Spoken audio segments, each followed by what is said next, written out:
കണ്ണും മൂക്കുമില്ലാത്തൊരു തട്ടിപ്പിനെ കുറിച്ചാണ്. അതെങ്ങനെയാണ് കഴിഞ്ഞ ഒരു വർഷത്തോളമായി സംസ്ഥാനത്ത് അരങ്ങേറിയത്? ഒരു ഇച്ച പോലും അറിയാതെ എത്രത്തോളം സുരക്ഷിതമായിട്ടാണ് ബാങ്ക് ട്രാൻസ്ഫർ അടക്കമുള്ള കാര്യങ്ങൾ, PSCയുടെയും ശ്രീചിത്രയുടെയും ഒറിജിനലിനെ വെല്ലുന്ന രേഖകൾ, അങ്ങോട്ടും ഇങ്ങോട്ടുമുള്ള യാത്രകൾ, പ്രമുഖരോടൊപ്പമുള്ള ചിത്രങ്ങൾ, ഇതെല്ലാം ഉപയോഗിച്ച് സംസ്ഥാനത്ത് വ്യാപകമായി തട്ടിപ്പ് നടത്തിയത് എങ്ങനെയാണ് എന്നതാണ് നമ്മൾ പരിശോധിക്കുന്നത്. നമുക്ക് ആശ്ചര്യം തോന്നും, ഇത്രയും കാലം ഇത്രയും അധികം ആളുകളെ വഞ്ചിക്കാൻ കഴിഞ്ഞത് എങ്ങനെയാണ് എന്നതിനെക്കുറിച്ച്. PSCയുടെ മുറ്റത്ത് വെച്ചുകൊണ്ടാണ് ഈ കൂടിക്കാഴ്ചകൾ അരങ്ങേറുന്നത്. PSCയിൽ നിന്ന് ലഭിക്കുന്ന അഡ്വൈസ് മെമ്മോ, PSCയിൽ നിന്ന് ലഭിക്കുന്ന ഹോൾ ടിക്കറ്റ്, ഇങ്ങനെ ഒറിജിനലിനെ വെല്ലുന്ന രേഖകളാണ് ഉണ്ടാക്കിയെടുക്കുകയും അതുപയോഗിച്ച് ആളുകളെ പറ്റിക്കുകയും ചെയ്തത്. ഇനി ശരി, ഒരൊറ്റ ദിവസം വിളിക്കാത്തൊരു ഇന്റർവ്യൂവിന്, വിളിക്കാത്തൊരു പരീക്ഷയ്ക്ക്, കൊടുക്കാത്തൊരു അപ്പോയിന്റ്മെന്റിന് പേരിൽ ജോയിൻ ചെയ്യാൻ ആളുകൾ വരുന്ന സമയത്ത് ഇതുമായി കേന്ദ്രീകരിച്ച് ഒരു തട്ടിപ്പ് നടക്കുന്നുണ്ട് എന്നത് സംബന്ധിച്ച് അധികൃതരുടെ മുന്നിലേക്ക് വരുമ്പോഴെങ്കിലും അതിലൊരു അന്വേഷണം വേണമെന്നുള്ളതാണ്. കഴിഞ്ഞ 2 ദിവസമായി മാതൃഭൂമി ന്യൂസ് ഈ വാർത്ത പുറത്തുവിടുന്നു. ഈ വിഷയമാണ് നമ്മൾ ഇന്ന് ചർച്ചയ്ക്കെടുക്കുന്നത്. തട്ടിപ്പിന്റെ കൊട്ടാരമോ? നമ്മളോടൊപ്പം അതിഥികൾ ചേരും. ഈ തട്ടിപ്പിനിടയായ 2 പേർ നമുക്കൊപ്പമുണ്ട്. 2 പേരുടെയും ഐഡന്റിറ്റി നമ്മൾ വെളിപ്പെടുത്തുകയില്ല. കണ്ണൂരിൽ നിന്നുള്ള ഒരാളും ഏലപ്പാറയിൽ നിന്നുള്ള ഒരാളുമാണ് നമ്മളോടൊപ്പം തത്സമയം ചർച്ചയിൽ ചേരുന്നത്. ഇടത് സഹയാത്രികൻ ശ്രീ റെജി ലൂക്കോസ്, രാഷ്ട്രീയ നിരീക്ഷകൻ ശ്രീ ദാമോദർ പ്രസാദ് എന്നിവർ നമ്മളോടൊപ്പം തത്സമയം വിലയിരുത്തലുകളുമായും ചേരും. അതിനു മുമ്പ് ഈ വാർത്ത ബ്രേക്ക് ചെയ്ത ബിജു പങ്കജ് നമ്മളോടൊപ്പം ഉണ്ട്. ബിജു, ഇത് എത്രത്തോളം അവിശ്വസനീയമാണ് എന്നുള്ളതാണ് ഞാൻ തുടക്കത്തിൽ പറഞ്ഞ ഇതേ കാരണങ്ങൾ കൊണ്ട്. ഇത്രമേൽ ആസൂത്രിതമായും ഇത്രമേൽ പെർഫെക്റ്റായും ഒരു ക്രൈം നമ്മുടെ നാട്ടിൽ നടക്കുന്നത് എങ്ങനെയാണ്? മധു, ശരിക്ക് വ്യാഴാഴ്ചയാണ് നമ്മൾ ഈ വാർത്ത പുറലോകത്തെ അറിയിക്കുന്നത്. അതിനു മുമ്പ് 2 ദിവസം നമ്മൾ ഈ പറയുന്ന പണം മുടക്കിയവരും വഞ്ചിതരായവരുമായ ആൾക്കാരെ മുഴുവൻ നേരിട്ട് കണ്ടിരുന്നു. വാസ്തവത്തിൽ നമുക്ക് തന്നെ ഒരു സഹതാപം തോന്നിപ്പോകും. കാരണം ഇപ്പോഴത്തെ കാലത്ത് ഒരു സർക്കാർ ജോലി എന്ന് പറയുന്നത് ഏവരുടെ ഒരു ആഗ്രഹമാണ്. അപ്പൊ സ്വാഭാവികമായിട്ടും അത്തരം ആഗ്രഹങ്ങൾ പൂർത്തീകരിക്കുന്നതിന് വേണ്ടി അതൊരു വിശ്വസനീയമായ രീതിയിൽ ഒരാൾ പറയുമ്പോൾ ആര് പണം കൊടുത്തു പോകും. ഇപ്പൊ പൂർണ്ണമായൊരു പെർഫെക്റ്റ് സംവിധാനമാണ് നമ്മുടെ എന്നൊന്നും പറയാൻ പറ്റത്തില്ല. അതുകൊണ്ട് നമ്മൾ അവരെ ആക്ഷേപിക്കാൻ പാടില്ല. വാസ്തവത്തിൽ വ്യാഴാഴ്ച നമ്മൾ 7 പേര്, അതായത് PSCയിലും ശ്രീചിത്രയിലുമായിട്ട് പ്രവേശനത്തിന് വേണ്ടി പണം മുടക്കി 7 പേരുമായി ബന്ധപ്പെട്ടിരുന്നു. ഈ 7 പേരും കൂടെ കൂടി ഏതാണ്ട് ഒരു ഇതില് യഥാർത്ഥത്തില് 4 ലക്ഷം രൂപ മുതൽ 15 ലക്ഷം രൂപ വരെ മുടക്കിയവരാണ് ഇതിൽ ഭൂരിഭാഗം പേരും. ചിലർ ടാക്സി ഓടിക്കുന്നവരുണ്ട്, ചിലർ വീട് വിറ്റവരുണ്ട്, ഒരു PSCക്ക് ഒരു ടീച്ചർ നിയമനത്തിനായിട്ട് വീട് വിറ്റ് പൈസ കൊടുത്തവരുണ്ട്. പിന്നെ അതെ. പിന്നെ അങ്ങനെ പിന്നെ കുറെ നേഴ്സുമാരുണ്ട്. നല്ല നിലയിൽ ജോലി കിട്ടും, ഇത്രയുള്ള നേഴ്സായിട്ടൊക്കെ ജോലി കിട്ടും എന്നൊക്കെ പറഞ്ഞ് വിശ്വസനീയമായ രീതിയിൽ അവതരിപ്പിച്ച് കഴിയുമ്പോഴത്തേനും അങ്ങനെ ജോലി കിട്ടുമെന്ന് പ്രതീക്ഷിച്ച് പൈസ കൊടുത്തവരാണ്. അപ്പൊ ഈ വാർത്ത കൊടുത്ത് വ്യാഴാഴ്ച രാവിലെ 7 മണിക്കാണ് നമ്മൾ ഇത് ബ്രേക്ക് ചെയ്യുന്നത്. വൈകിട്ടായപ്പോ എന്നെ ഒരുപാട് പേര് വിളിക്കുന്നത്. അപ്പൊ ഞാൻ അവരുടെ ഏകദേശം എണ്ണെടുത്തപ്പോൾ എൻ്റെ ഒരു 40-ന് മുകളിലുണ്ട്. 40-നോ 50-നോ അടുത്ത ആൾക്കാർ വരും. അങ്ങനെ കണക്ക് കൂട്ടുവാണെങ്കിൽ തന്നെ എൻ്റെ ഒരു 4 കോടിയിലധികം രൂപയുടെ ട്രാൻസാക്ഷൻ ഇതിനു വേണ്ടി നടന്നിട്ടുണ്ട്. അതിൽ പലരും നമ്മളോട് സംസാരിക്കുമ്പോൾ നാണക്കേടാണല്ലോ ഒരു ഘട്ടത്തില്. അതുകൊണ്ടാണ് ഇവരൊക്കെ മുഖം മറച്ച് നമ്മുടെ മുമ്പിൽ ഇരിക്കുന്നത്. അപ്പോ പലരും ഇപ്പൊ കണ്ണൂരുള്ള ഒരാള് നേരിട്ട് നമ്മളോട് സംസാരിച്ചു. പിന്നെ അതുപോലെ പലരും ഉണ്ട്. ചിലർ പഞ്ചായത്ത് തെരഞ്ഞെടുപ്പിന് നിൽക്കുകയാണ്, അതുകൊണ്ട് നമ്മൾ ഒഴിവാക്കണം, അതിന്റെ ശബ്ദം പോലും കേട്ടറിയാം. അങ്ങനെ ഒരുപാട് പേര്, 40ഓളം പേര് ഈ പറയുന്ന പണം മുടക്കിയവരിൽ ഉണ്ട്. 40-നോ 50-നോ ഇടയ്ക്ക്. അങ്ങനെ ഉണ്ടെങ്കിൽ ഒരു 4 കോടി രൂപയോളം ഇതിനകത്ത് വരും. ഇതിനകത്തൊരു പ്രധാനപ്പെട്ട കാര്യം എന്ന് വെച്ചാൽ നമ്മുടെ സിസ്റ്റം പൂർണ്ണമായും പെർഫെക്റ്റ് ആണെന്ന് നമുക്ക് പറയാൻ പറ്റില്ല. പ്രത്യേകിച്ച് PSCയെ നമ്മൾ ഇരുട്ടിൽ നിർത്താൻ പറ്റുന്ന തരത്തിലുള്ള തെളിവുകളൊന്നും നമുക്ക് ഇതുവരെ കിട്ടിയില്ല. പക്ഷെ ഇതിനകത്ത് ഒരാൾ PSCയിൽ നിന്നാണെന്ന് പറഞ്ഞ് സർക്കാർ ടാഗുമായി ഈ കട്ടപ്പനയിലും ഇവിടെയൊക്കെ വന്ന ആൾക്കാരെ നേരിട്ട് കണ്ട് ജോലി തരാമെന്ന് പറയുന്നു. അതുപോലെ PSC ആഗസ്റ്റിനാണ് റെഡിയാകാൻ കേട്ടോന്ന് പറയുന്നു. ഒറിജിനലേ വെല്ലുന്ന രേഖകൾ അയച്ചു കൊടുക്കുന്നു. അഡ്വൈസ് മെമ്മോ മുതൽ മറ്റ് ഇന്റർവ്യൂ കാർഡ് വരെ അയച്ചു കൊടുക്കുന്നതിൽ ഈ വാഗമണിലെ ഒരു പെൺകുട്ടി ടീച്ചറാകാൻ മോഹിച്ച് നടന്ന് വീട് വിറ്റ് പൈസ കൊടുത്തതിന് ശേഷം അവർക്കൊരു ഇന്റർവ്യൂ കാർഡാണ് അയച്ചു കൊടുക്കുന്നത്. അവര് PSC പട്ട ഓഫീസ് ചെല്ലാൻ പറയുന്നു. അവരവിടെ ചെല്ലുമ്പോൾ അവരോട് മാറ്റിവെച്ചു എന്ന് പറയുന്നു. അങ്ങനെ ഇവർ വഞ്ചിതരാകുകയാണ്. ഇതിൽ ഏറ്റവും പ്രധാനപ്പെട്ട വസ്തുത, എന്തുകൊണ്ടാണ് ഇത്രയും പൈസ ഇവർ കൊടുക്കുന്നത്? അതിനൊരു വിശ്വസനീയമായ തെളിവ് അവതരിപ്പിക്കുന്നുണ്ട്. ഇപ്പൊ ഇന്ന് അറസ്റ്റിലായ ഫൈസലിന്റെ ഭാര്യയ്ക്ക് ശ്രീത്ര നേഴ്സാണ് എന്ന് പറഞ്ഞാണ് ഇതിൽ ഭൂരിഭാഗം പേരെയും ഇവർ ഈ ശ്രീചിത്രയിലെ കേസിൽ വഞ്ചിക്കുന്നത്. അപ്പൊ അത് സ്വാഭാവികമാണ്. നേഴ്സാണ്. പിന്നെ ആധികാരികമായ ഒരു രേഖ അയച്ചു കൊടുക്കുന്നു. അവിടുത്തെ പ്രധാനപ്പെട്ട ഓഫീസറായ പ്രിയയുടെ ഒപ്പിലാണ് അയച്ചു കൊടുക്കുന്നത്. സ്വാഭാവികമായിട്ട് ഈ പ്രിയയുടെ ഒപ്പ് ഉള്ള ഒരു ഇന്റർവ്യൂ കാർഡ് കിട്ടുമ്പോൾ ഇത് നിങ്ങൾ ആരോടും കാണിക്കരുത്, കാണിച്ചു കഴിഞ്ഞാൽ അത് പ്രശ്നമാണ്, ഇത് പിന്നീട് മെയിലായിട്ട് വരും എന്ന് പറഞ്ഞു. അപ്പൊ ചിലരൊക്കെ ഈ ശ്രീചിത്രയുടെ ലാൻഡ് ഫോണിൽ വിളിച്ചിട്ട് ഈ പ്രിയ എന്ന് പറയുന്ന ഉദ്യോഗസ്ഥ ഉണ്ടോ എന്ന് ചോദിച്ചാൽ അവിടെ ആ ഉദ്യോഗസ്ഥയുണ്ട്. അപ്പൊ കൂടുതൽ വിശ്വസനീയമായി. അങ്ങനെ ഇപ്പൊ ഇങ്ങനെ ഒരു ആ തരത്തിൽ വിശ്വസനീയമായ ഒരു സാഹചര്യം ഒരുക്കുമ്പോൾ ഇവരെല്ലാവരും അതിനകത്ത് വഞ്ചിതരാകുകയാണ് ചെയ്തത്. പിന്നീട് ഇവരെ രണ്ടാമത്തെ കാര്യത്തിൽ വിശ്വസനീയമാകുന്നത് ഈ പറയുന്ന 2 നേഴ്സുമാരുമായിട്ട് ഞാൻ സംസാരിച്ചു. ഇന്ന് അവർ ഇടുക്കിയിൽ SP പരാതി കൊടുത്തിട്ടുണ്ട്. ഈ 2 നേഴ്സുമാർക്ക് ശ്രീചിത്ര എന്നാന്നും പറഞ്ഞ ആൾക്കാർ വിളിക്കുന്നുണ്ട്. അതുപോലെ PSC എന്നാന്നും പറഞ്ഞ അഗസ്റ്റിൻ വിളിക്കുന്നു. ബിജു ചോദിച്ചോട്ടെ, അതായത് നേരത്തെ പറഞ്ഞൊരു കാര്യമുണ്ടല്ലോ, ഈ ആളുകൾ ഇന്റർവ്യൂവിന്റെ കാർഡ് കിട്ടിയിട്ടോ എക്സാമിന്റെ ഹോൾ ടിക്കറ്റ് കിട്ടിയിട്ടോ ഒക്കെ അവിടെ ചെല്ലുന്നുണ്ടല്ലോ. അപ്പൊ സ്വാഭാവികമായും അവിടെയുള്ളവർ അറിയില്ലേ ഇവിടെ നിന്ന് അറിയിപ്പ് കിട്ടിയിട്ടല്ലാതെ ഇവിടെ നിന്ന് വിളിച്ചിട്ടല്ലാതെ ആളുകൾ വരുന്നുണ്ടെന്ന്. ഇപ്പോൾ ബിജുവിനോട് നേരത്തെ ഒരാൾ സംസാരിക്കുമ്പോൾ പറഞ്ഞു ഞങ്ങൾ അന്ന് അവിടെ ചെന്ന ദിവസം 19 പേർ അവിടെ എത്തിയിട്ടുണ്ട് എന്നുള്ളത്. എന്നിട്ട് എന്തുകൊണ്ടാണ് അവിടെ അങ്ങനെ ഒരു അന്വേഷണം ഉണ്ടാകാതെ പോയത്? ഇതില് ഒന്നാമത്തെ വസ്തുത, ഈ പൈസ കൊടുത്തു കഴിഞ്ഞിട്ട് അത് തിരിച്ചു മേടിക്കാനായിട്ട് പലരും ശ്രമിക്കുന്നുണ്ട്. കാരണം തിരിച്ചു കിട്ടും എന്ന് കരുതിയിട്ട് ചെക്ക് വരെ ഇത് ആദ്യമായിട്ടാണ് ഈ ഗൂഗിൾ പേ വഴി കൈക്കൂലി ഇടപാടൊക്കെ നടക്കുന്ന, ബാങ്ക് വഴി കൈക്കൂലി ഇടപാടൊക്കെ നടക്കുന്നത് അത്ഭുതം തോന്നും. അപ്പോൾ തിരിച്ച് ഇവര് ചെക്ക് കൊടുക്കുന്നുണ്ട്. ആ പൈസ എങ്ങനെയും എന്തായാലും അബദ്ധം പറ്റി, പിന്നെ നമ്മൾ എന്താ ചെയ്യുക, പൈസ എങ്ങനെയും തിരിച്ചു മേടിക്കാനുള്ള ഒരു നീക്കമാണ് നടത്തുന്നത്. അങ്ങനെ അതും കിട്ടാതെ വന്നപ്പോഴാണ് ഇന്ന് കഴിഞ്ഞ ദിവസം നമ്മളോട് സംസാരിച്ച ഏലപ്പാറ സ്വദേശികളുടെ പരാതിയുമായി രംഗത്തേക്ക് വന്നത്. അവര് ഗത്യന്തരമില്ലാതെ അവരെന്ത് ചോദിച്ചാൽ അവരുടെ സുഹൃത്തുക്കളൊക്കെ ആയിട്ട് സംസാരിച്ച് അവരും കുറെ ഇതിനകത്ത് ഇൻവോൾവ് ചെയ്തു. അപ്പൊ എന്ത് ചെയ്യും, പിന്നെ പരാതി കൊടുക്കാതെ വേറെ നിവൃത്തിയില്ല എന്നുള്ളതാണ്. ഇപ്പം ഈ നമ്മൾ വാർത്ത കൊടുത്ത് ഈ പരാതിയുടെ വിവരം പുറത്തു വന്ന് സ്പെഷ്യൽ ഇൻവെസ്റ്റിഗേഷൻ ടീം വന്നതിന് ശേഷമാണ് ബാക്കിയുള്ള 2 നേഴ്സുമാര് ഈ ഇന്നും ഇന്നലെയായിട്ട് ഇടുക്കി SP പരാതി കൊടുക്കുന്നത്. അല്ല ബിജു, ഞാൻ ചോദിച്ചത് ഈ ഹോൾ ടിക്കറ്റ് ഒക്കെ ആയിട്ട് ശ്രീചിത്രയിലൊക്കെ ചെന്നല്ലോ ഈ പെൺകുട്ടികൾ, ശ്രീചിത്രയിലും PSC ഓഫീസിലൊക്കെ ചെന്നല്ലോ. അപ്പോൾ സ്വാഭാവികമായും അവിടെ നിന്നല്ലാതെ അവിടെ യാതൊരു കാര്യത്തിലും ഇടപെട്ടിട്ടല്ലാതെ ഇത്തരം രേഖകളുമായി ചെല്ലുമ്പോൾ സ്വാഭാവികമായും ആ സംവിധാനത്തിൽ നിന്നൊരു അന്വേഷണം വേണ്ടി വരില്ലേ? തീർച്ചയായും ആ സംവിധാനം ഇതുവരെ അന്വേഷണത്തിന് തുനിഞ്ഞിട്ടില്ല. ഇതില് ഏലപ്പാറ സ്വദേശിയായ മകൻ അവിടെ എത്തിയപ്പോൾ PSCയുടെ ടാഗ് ഉപയോഗിച്ച് ഉദ്യോഗസ്ഥർ ഇറങ്ങി വന്നിട്ട് ഇതിലെ മുഖ്യ തട്ടിപ്പുകാരനായ രാജേഷിന്റെ വണ്ടിയിൽ കയറി ഇരുന്നിട്ട് പറഞ്ഞു, നിനക്ക് വേണ്ടി പകരം ഞാൻ ഒരാളെ ഞങ്ങൾ അറേഞ്ച് ചെയ്ത് എഴുത്തിന് ഇരുത്തുന്നുണ്ട് എന്ന് പറയുന്നുണ്ട്. അതുപോലെ ആ സാഹചര്യങ്ങളാണ്. ഇപ്പം ശ്രീധരെ ചെന്നവർ വരുന്ന അന്ന് അവിടെ ഇന്റർവ്യൂവിന് വന്ന് 10-40 പേരുണ്ടായിരുന്നു. അവരിടയ്ക്കൊരു ഈ തട്ടിപ്പിനെതിരെ എങ്ങനെ പ്രതികരിക്കണം എന്ന് ആലോചിക്കാനായിട്ടൊരു വാട്സാപ്പ് കൂട്ടായ്മ തുടങ്ങി. പിന്നീട് അത് ഡിലീറ്റ് ചെയ്തു എന്ന് പറയുന്നു. അപ്പൊ പൈസ പോയി മാനക്കേടുമായി ചിലരൊക്കെ മിണ്ടാതിരിക്കുന്നുണ്ട്. പക്ഷെ അവരെല്ലാം ഒരു 10-40ഓളം പേര് അവരുടെ ബന്ധുക്കളൊക്കെ എന്നെ ഇന്നലെ കോണ്ടാക്ട് ചെയ്തു, കഴിഞ്ഞ ദിവസങ്ങളായിട്ട് കോണ്ടാക്ട് ചെയ്യുന്നത്. അതുകൊണ്ട് തന്നെയാണ് ഈ റാക്കറ്റ് പിടിക്കപ്പെടേണ്ടതാണ്. കാരണം ഇതിനകത്ത് അന്വേഷണം നടത്തിയാൽ മാത്രമാണ് ഈ ശ്രീത്രയെന്ന് വിളിക്കുന്നവരാരാണ്, അവരുണ്ടോ, അല്ലെങ്കിൽ PSC എന്ന് വിളിച്ച അഗസ്റ്റിൻ എന്ന് പറയുന്ന ആളാരാണ്. ഇത് ഭരണഘടനയുടെ വളരെ വിശ്വസനീയമായ 2 സ്ഥാപനങ്ങളാണ്. അതിന്റെ പേരിൽ ക്രിയേറ്റ് ചെയ്ത രേഖകൾ, അതൊരു ഭയങ്കരമായ ക്രൈമാണ് നടന്നിരിക്കുന്നത്. ഒരു അറസ്റ്റ് ഉണ്ടായിരിക്കുന്നു. ഇനി തുടർ ദിവസങ്ങളിൽ അന്വേഷണം ഉണ്ടാകട്ടെ. വളരെയധികം നന്ദി ബിജു, ഈ വാർത്തകൾ പങ്കുവച്ചതിനും ഈ ഒരു വലിയ തട്ടിപ്പ് പുറത്തു വരാൻ കാരണമായതിനും. ഞാൻ ആ കാര്യത്തെ അഡ്രസ്സ് ചെയ്തുകൊണ്ടാണ് പോകുന്നത്. നമുക്കിനി ഈ തട്ടിപ്പിനിരയായ ആളുകളെ കേൾക്കാം. നിർഭാഗ്യവശാൽ ഇത്തരം അനീതിക്കിരയാകുന്ന മനുഷ്യർക്ക് അവരുടെ ഐഡന്റിറ്റി വെളിപ്പെടുത്താൻ കഴിയാത്ത സാഹചര്യം ഉണ്ടാകുന്നത്. നമുക്ക് കണ്ണൂരിൽ ഈ തട്ടിപ്പിനിരയായ ആളിലേക്കാണ് പോകുന്നത്. അങ്ങേക്ക് എന്നെ കേൾക്കാമോ?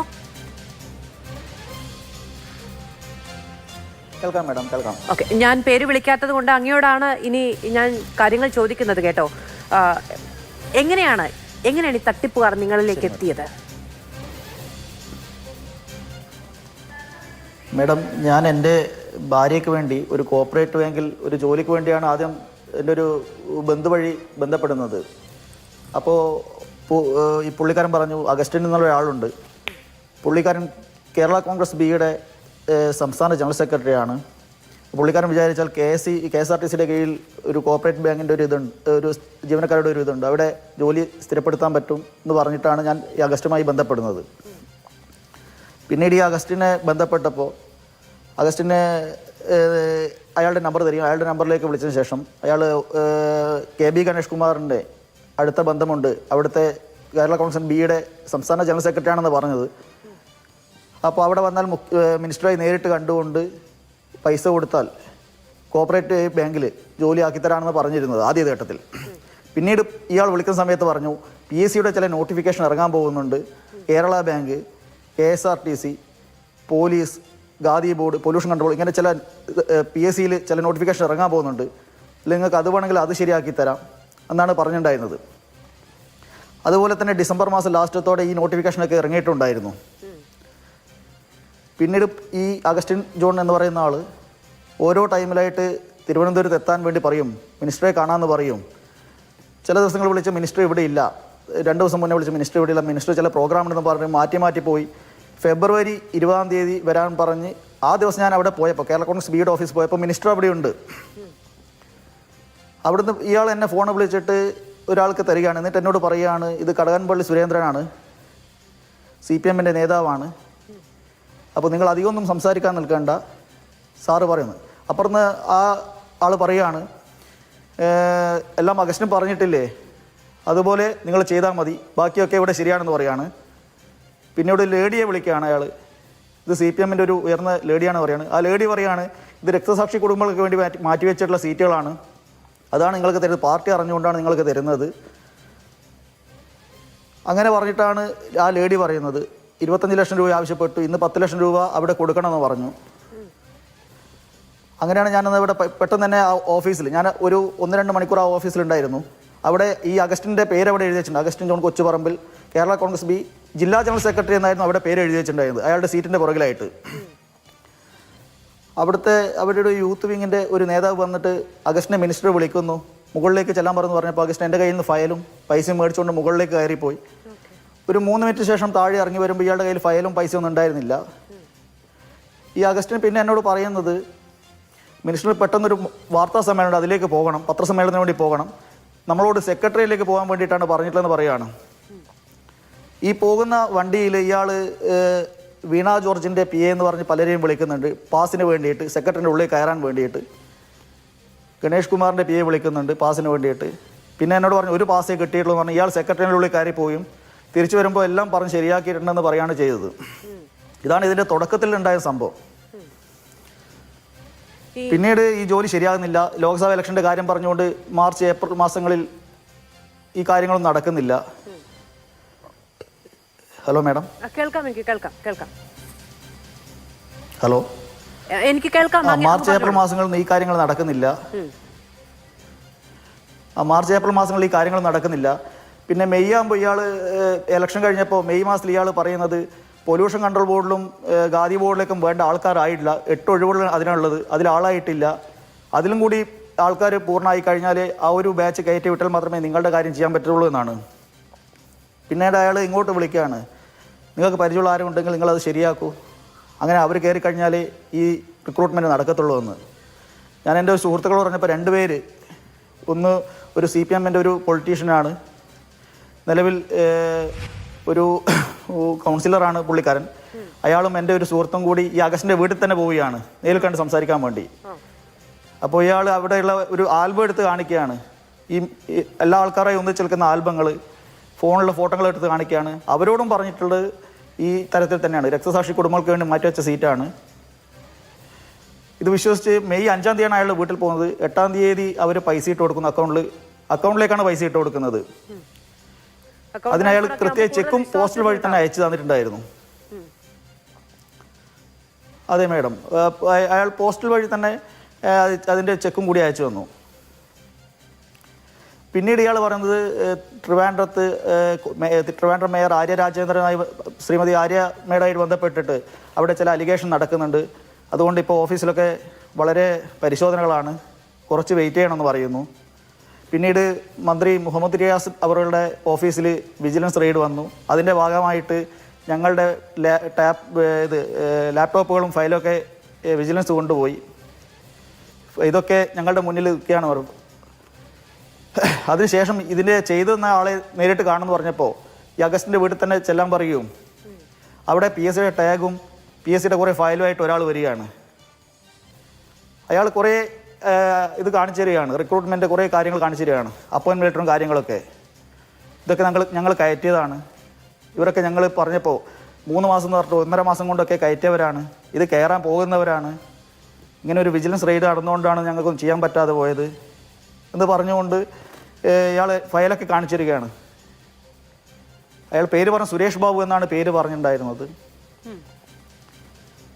പിന്നീടും ജോലി നടക്കാൻ ചെന്നപ്പോഴാണ് ഇയാൾ അടുത്ത ഓരോ കാര്യങ്ങൾ പറയുന്നത്. മിൽമയിൽ ഒഴിവുണ്ട്, മിൽമ ഒരു ബോർഡിലെ ആൾ തന്നെ പോസ്റ്റാണ്, നിങ്ങൾക്ക് അവർ നേരിട്ട് പോയി കാണാം. അതൊരു ആഗസ്റ്റ് മാസത്തോടെയാണ് അയാൾ ആ കാര്യം പറയുന്നത്. പിന്നെ ഞാൻ പറഞ്ഞു എനിക്ക് താല്പര്യമില്ല, പൈസ തിരിച്ചു തന്നേക്കുമെന്ന് പറഞ്ഞു. ഈ പൈസ തിരിച്ചു തരാൻ വേണ്ടി അപ്പോൾ അയാൾ ഈ PSCയിലെ ഉദ്യോഗസ്ഥൻ്റെ ആളെ കൊണ്ട് കോൺഫറൻസ് കോളിട്ട് വിളിക്കുകയാണ്. നിങ്ങളുടെ ഫയലൊക്കെ ആയി, ഇതാ മുഖ്യമന്ത്രിയുടെ കയ്യിലാണുള്ളത്, മുഖ്യമന്ത്രിയും കൂടി ഒപ്പിട്ടയക്കണം. അത്തരത്തിലുള്ള സംസാരമാണ് പിന്നെ അയാളുടെ ഭാഗത്ത് നിന്ന് വരുന്നത്.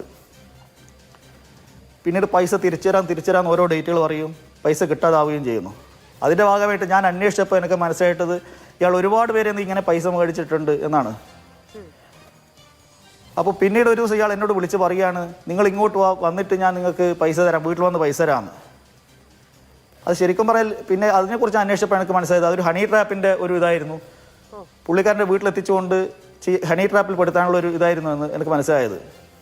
ഇങ്ങനെ പലരും പെട്ടിട്ടുണ്ട് അവിടെ, ഹണി ട്രാപ്പിൽ അവിടെ പെട്ടിട്ടുണ്ട് ഇയാളുടെ വീട്ടിൽ. ഇയാളുടെ ഒരു സുഹൃത്ത് തന്നെ എനിക്ക് ആ വിവരം തന്നു. ഇതേപോലെ PSCയുടെ ജോലി പൈസ കിട്ടാതെ അവർ വീട്ടിൽ പോയപ്പോൾ അവരെ ഒരു പോലീസുകാരനെ ഉപയോഗിച്ചുകൊണ്ട് പെട്ടെന്ന് തന്നെ പോലീസുകാർ അയാളുടെ വീട്ടിലെത്തിയും തിരിച്ച് ഇവരോട് പറയുകയാണ്, നിങ്ങൾ ഇയാളുടെ ഭാര്യയെ ഇങ്ങനെ ഇമ്മോറലായിട്ട് പെരുമാറി, നിങ്ങൾ കേസ് വേണോ അല്ലെങ്കിൽ നിങ്ങൾ മാനം പോകും, എന്താ വേണ്ടെന്നുള്ളത്. പിന്നെ ആരും മിണ്ടാതിരിക്കുകയാണ് ചെയ്യുന്നത്. അതിനുശേഷം ഞാൻ അവിടെ പോയിട്ടില്ല, അയാളുടെ തിരുവനന്തപുരത്തേക്ക് പോയിട്ടില്ല. പിന്നീട് ഞാൻ സ്റ്റേഷനിൽ പരാതി കൊടുത്തു. സ്റ്റേഷനിൽ പരാതി കൊടുത്തപ്പോൾ പോലീസുകാർ ചില കാര്യങ്ങൾ പറഞ്ഞുകൊണ്ട് നമ്മളെ ഒഴിവാക്കുകയാണ് ചെയ്യുന്നത്. ഇതിൽ മിനിസ്റ്റർ ഉണ്ടല്ലോ, നിങ്ങൾക്കറിയില്ലേ ഇതിൻ്റെ ബുദ്ധിമുട്ട് അറിയില്ലേ, ഇതൊക്കെ ലാസ്റ്റ് നിങ്ങളുടെ തലയിൽ തന്നെ വന്നിട്ടാണ് വീഴുക, നിങ്ങളതിൽ കുറ്റവാളികളായി മാറുക, ഇത് ആദ്യത്തെ ഒരു ചർച്ചയും കാര്യങ്ങളൊക്കെ ഉണ്ടാവത്തുള്ളൂ എന്നുള്ള രീതിയിലാണ് സംസാരമൊക്കെ. പിന്നെ തിരുവനന്തപുരത്ത് വേണം നിങ്ങൾ പരാതി കൊടുക്കാൻ, നമുക്ക് ഈ സ്റ്റേഷനിൽ സ്വീകരിക്കാൻ പറ്റത്തില്ല. Iritty police station, Iritty police station. അന്ന് ആ പരാതിയിൽ ഞാൻ എഴുതിയ പരാതിയിൽ ലാസ്റ്റ് പേജിൽ ഞാൻ എഴുതിയിട്ടുണ്ടായിരുന്നു. അത് ഞാനൊന്ന് വായിക്കട്ടെ മാഡം.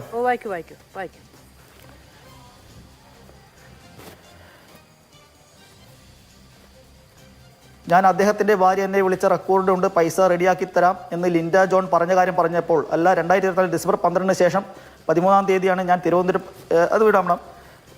അഗസ്റ്റിൻ ജോൺ കൊച്ചുപറമ്പിൽ എന്നയാൾ ഭരണകക്ഷിയിൽപ്പെട്ട ഒരു പാർട്ടിയുടെ നേതാവായതിനാലും മന്ത്രിമാരായ ഗണേഷ് കുമാർ, റോഷി അഗസ്റ്റ് എന്നിവരുടെ ബന്ധം രാഷ്ട്രീയത്തിൽ സ്വാധീനമുള്ളതിനാലും എൻ്റെ പരാതിയിൽ കാര്യക്ഷമമായ അന്വേഷണം നടത്തണമെന്നും എനിക്കും മറ്റു 2 പേർക്കും നഷ്ടപ്പെട്ട പണം തിരിച്ചു ലഭിക്കാനുള്ള നടപടി സ്വീകരിക്കണമെന്നും ഇവർ ഇതുപോലെയുള്ള വ്യാജ നിയമനങ്ങൾ പറഞ്ഞ് സാമ്പത്തിക തട്ടിപ്പ് നടത്തേണ്ടോ എന്നും ഞങ്ങൾ നൽകിയ പണം എന്തു ചെയ്തു എന്നും ഈ പണം ഉപയോഗിച്ച് മകൻ UK-യിൽ ബിസിനസ് നടത്തിയിട്ടുണ്ടോ എന്നും എനിക്ക് സംശയമുണ്ട്.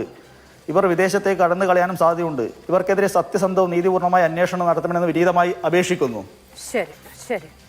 ഇത്ര വിപുലമായ ഒരു തട്ടിപ്പിന്റെ ഇത് 2025 പറയൂ. ഇത് 2025 ജനുവരിയിൽ ഞാൻ സ്റ്റേഷനിൽ കൊടുത്തൊരു പരാതിയായിരുന്നു. പരാതി സ്വീകരിച്ചില്ല. അതിനുശേഷം പോലും ഇയാൾ ഒരുപാട് തട്ടിപ്പുകൾ നടത്തി. നിങ്ങൾ പുറത്തുവിട്ട 30 ലക്ഷം രൂപയുടെ തട്ടിപ്പ് പോലും അതിനുശേഷം പോലീസ് നടപടി എടുത്തിരുന്നെങ്കിൽ ഇയാൾ പിന്നീട് ഇതുപോലുള്ള തട്ടിപ്പ് സംവിധാനത്തിൽ ഇങ്ങനെ ഒരാളെ കൃത്യമായി ഐഡന്റിഫൈ ചെയ്ത് പരാതി നൽകിയിട്ടും ആ കേസ് എടുക്കാതെ പിന്നീട് അയാൾക്ക് സംസ്ഥാന വ്യാപകമായി തട്ടിപ്പ് നടത്തി വിലസാനുള്ള സാഹചര്യം ഒരുങ്ങിയിട്ടുണ്ട് എന്നുള്ളതാണ് നമ്മൾ അതിൽ വിഷമകരമായ ഒരു സാഹചര്യം. എത്രത്തോളം വിശ്വാസ്യതയുള്ള തെളിവുകൾ നിരത്തിക്കൊണ്ടാണ് ആളുകളുടെ പേര് വലിച്ചിഴച്ച് ഇതിനുള്ളിലേക്ക് കൊണ്ടുവന്നുകൊണ്ടാണ് ഈ തട്ടിപ്പ് നടത്തിയത് എന്നുള്ളത് ഞെട്ടിക്കുന്ന കാര്യമാണ്. നമുക്ക് ഒരാളുടെ അനുഭവം കൂടി കേൾക്കേണ്ടതുണ്ട്. ഇടുക്കിയിൽ നിന്നുള്ള ഒരാൾ കൂടിയാണ് നമ്മളോടൊപ്പം ചേരുന്നത്. സർ, അങ്ങേക്ക് കേൾക്കാമോ? എന്താണ് അങ്ങയുടെ അനുഭവം? മാഡം, ഞാൻ 2024 മെയ് മാസം ബെന്നി പെരുവന്താനത്തിൻ്റെ ഒരു ഓട്ടം പോയതാണ് തിരുവനന്തപുരം പോയിട്ട് തിരിച്ചു വരുമ്പോൾ സെക്രട്ടേറിയറ്റിലാണ് ഓട്ടം പോയത്. സെക്രട്ടേറിയറ്റിൽ പോയിട്ട് തിരിച്ചു വരുമ്പോൾ വഴി വെച്ച് വണ്ടി വെച്ച് പറയുകയാണ്, തിരുവനന്തപുരത്ത് എൻ്റെ കുറേ കക്ഷികളുണ്ട്, എനിക്ക് അവിടെ നല്ല സ്വാധീനമാണ്, PSCയിലും ശ്രീചിത്രയിലും നല്ല വേക്കൻറ്റുകളുണ്ട്, അത് കാരണം നമ്മൾ പറയുന്നത് പോലെ അവർ ചെയ്തു തരും. അത് കാരണം നമ്മൾ അവരെ പോയി കാണണം. അവർക്ക് കണ്ടു കഴിഞ്ഞാൽ പൈസ കൊടുക്കണം. പൈസ കൊടുക്കുകയാണെങ്കിൽ എന്ത് കാര്യം PSC എഴുതണം. അത് അവർ ഒറിജിനലായിട്ട് തന്നെ PSC എഴുതുകയും ചെയ്യണം. ടിക്കറ്റൊക്കെ അയച്ചു തരും. അന്നേരം അതിൻ്റെ PSC എഴുതാൻ വേണ്ടി നമ്മുടെ ആളുകൾ അവിടെ ഉണ്ട്. അതുപോലെ തന്നെ PSC എഴുതി കഴിഞ്ഞ് റാങ്ക് ലിസ്റ്റിൽ നിങ്ങളുടെ പേരും വരും, നിങ്ങൾക്ക് ജോലിയിൽ കയറാമെന്ന്.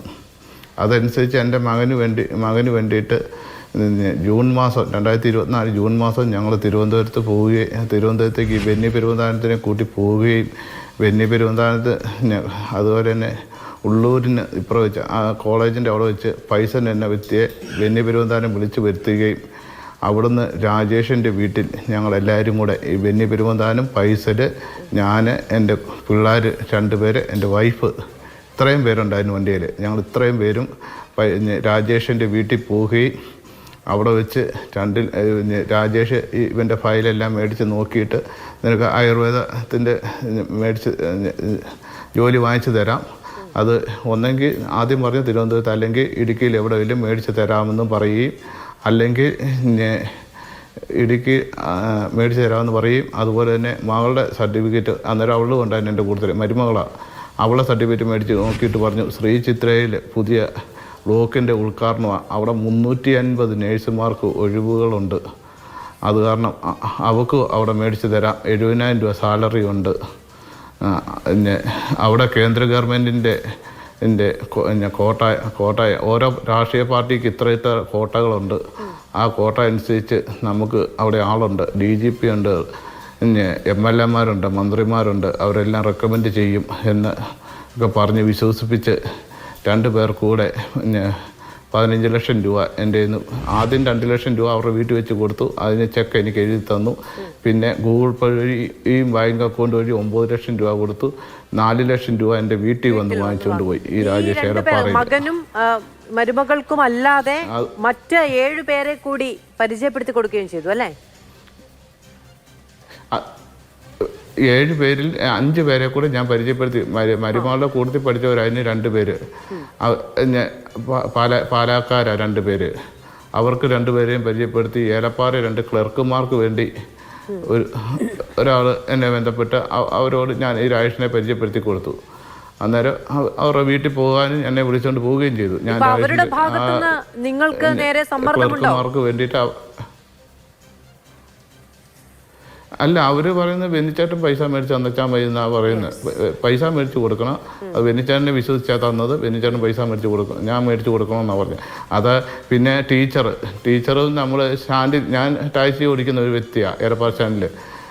അന്നേരം സ്റ്റാൻഡിൽ ഒരാളോട് പറഞ്ഞപ്പോൾ എൻ്റെ ഒരു പെണ്ണുണ്ട്, അവൾക്ക് അത് ചെയ്ത് കൊടുക്കാൻ ഞാൻ ആളെ രാജേഷിനെ തന്നെ നേരിട്ട് മുട്ടിച്ച് കൊടുക്കുക ചെയ്തത് ആ ടീച്ചർക്ക്.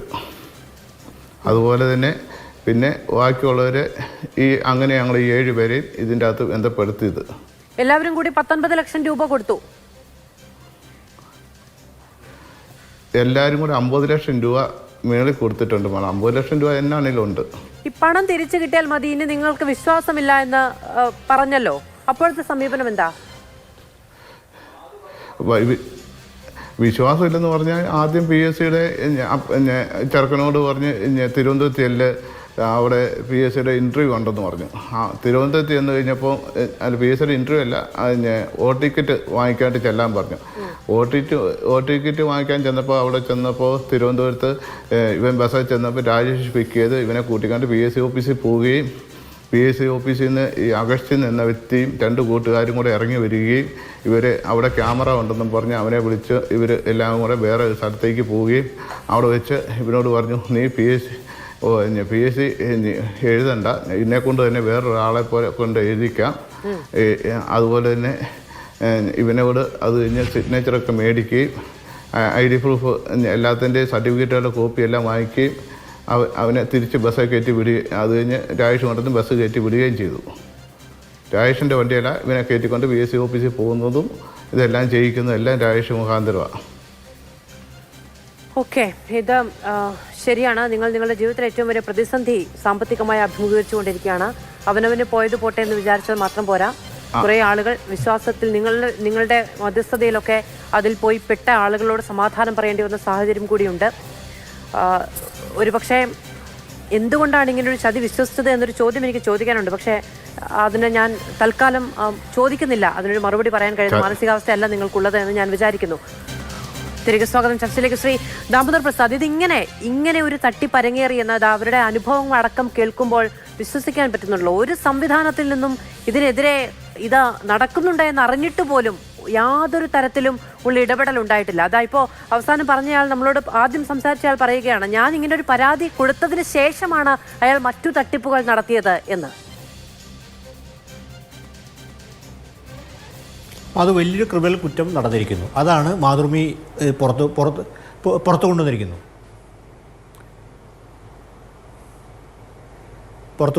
അപ്പോൾ അതിൻ്റെ അകത്തുള്ളത് നമുക്ക് കാണാൻ സാധിക്കുന്ന ഇത് എക്കോ വരുന്നുണ്ടല്ലോ, പക്ക ക്രിമിനൽ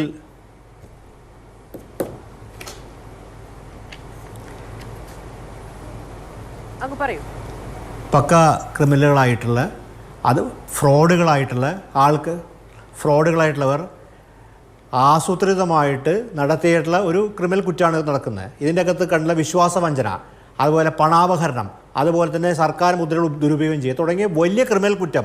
അതായത് പുതിയ BNS നിയമം അനുസരിച്ചിട്ട് ഇമ്മീഡിയറ്റ്ലി അറസ്റ്റ് ചെയ്ത് ജയിലിൽ പോകേണ്ട കേസുകളാണ് ഈ 3 ചെയ്തിട്ടുള്ളത്. ഈ 3 ക്രിമിനലുകളുടെ പേര് ഞാൻ മാതൃഭൂമിയുടെ ഏതൊരു വാർത്തയിൽ ഇവരുടെ വീട് കണ്ടു. ഇവരെയൊക്കെ വലിയ റെസിഡൻസ്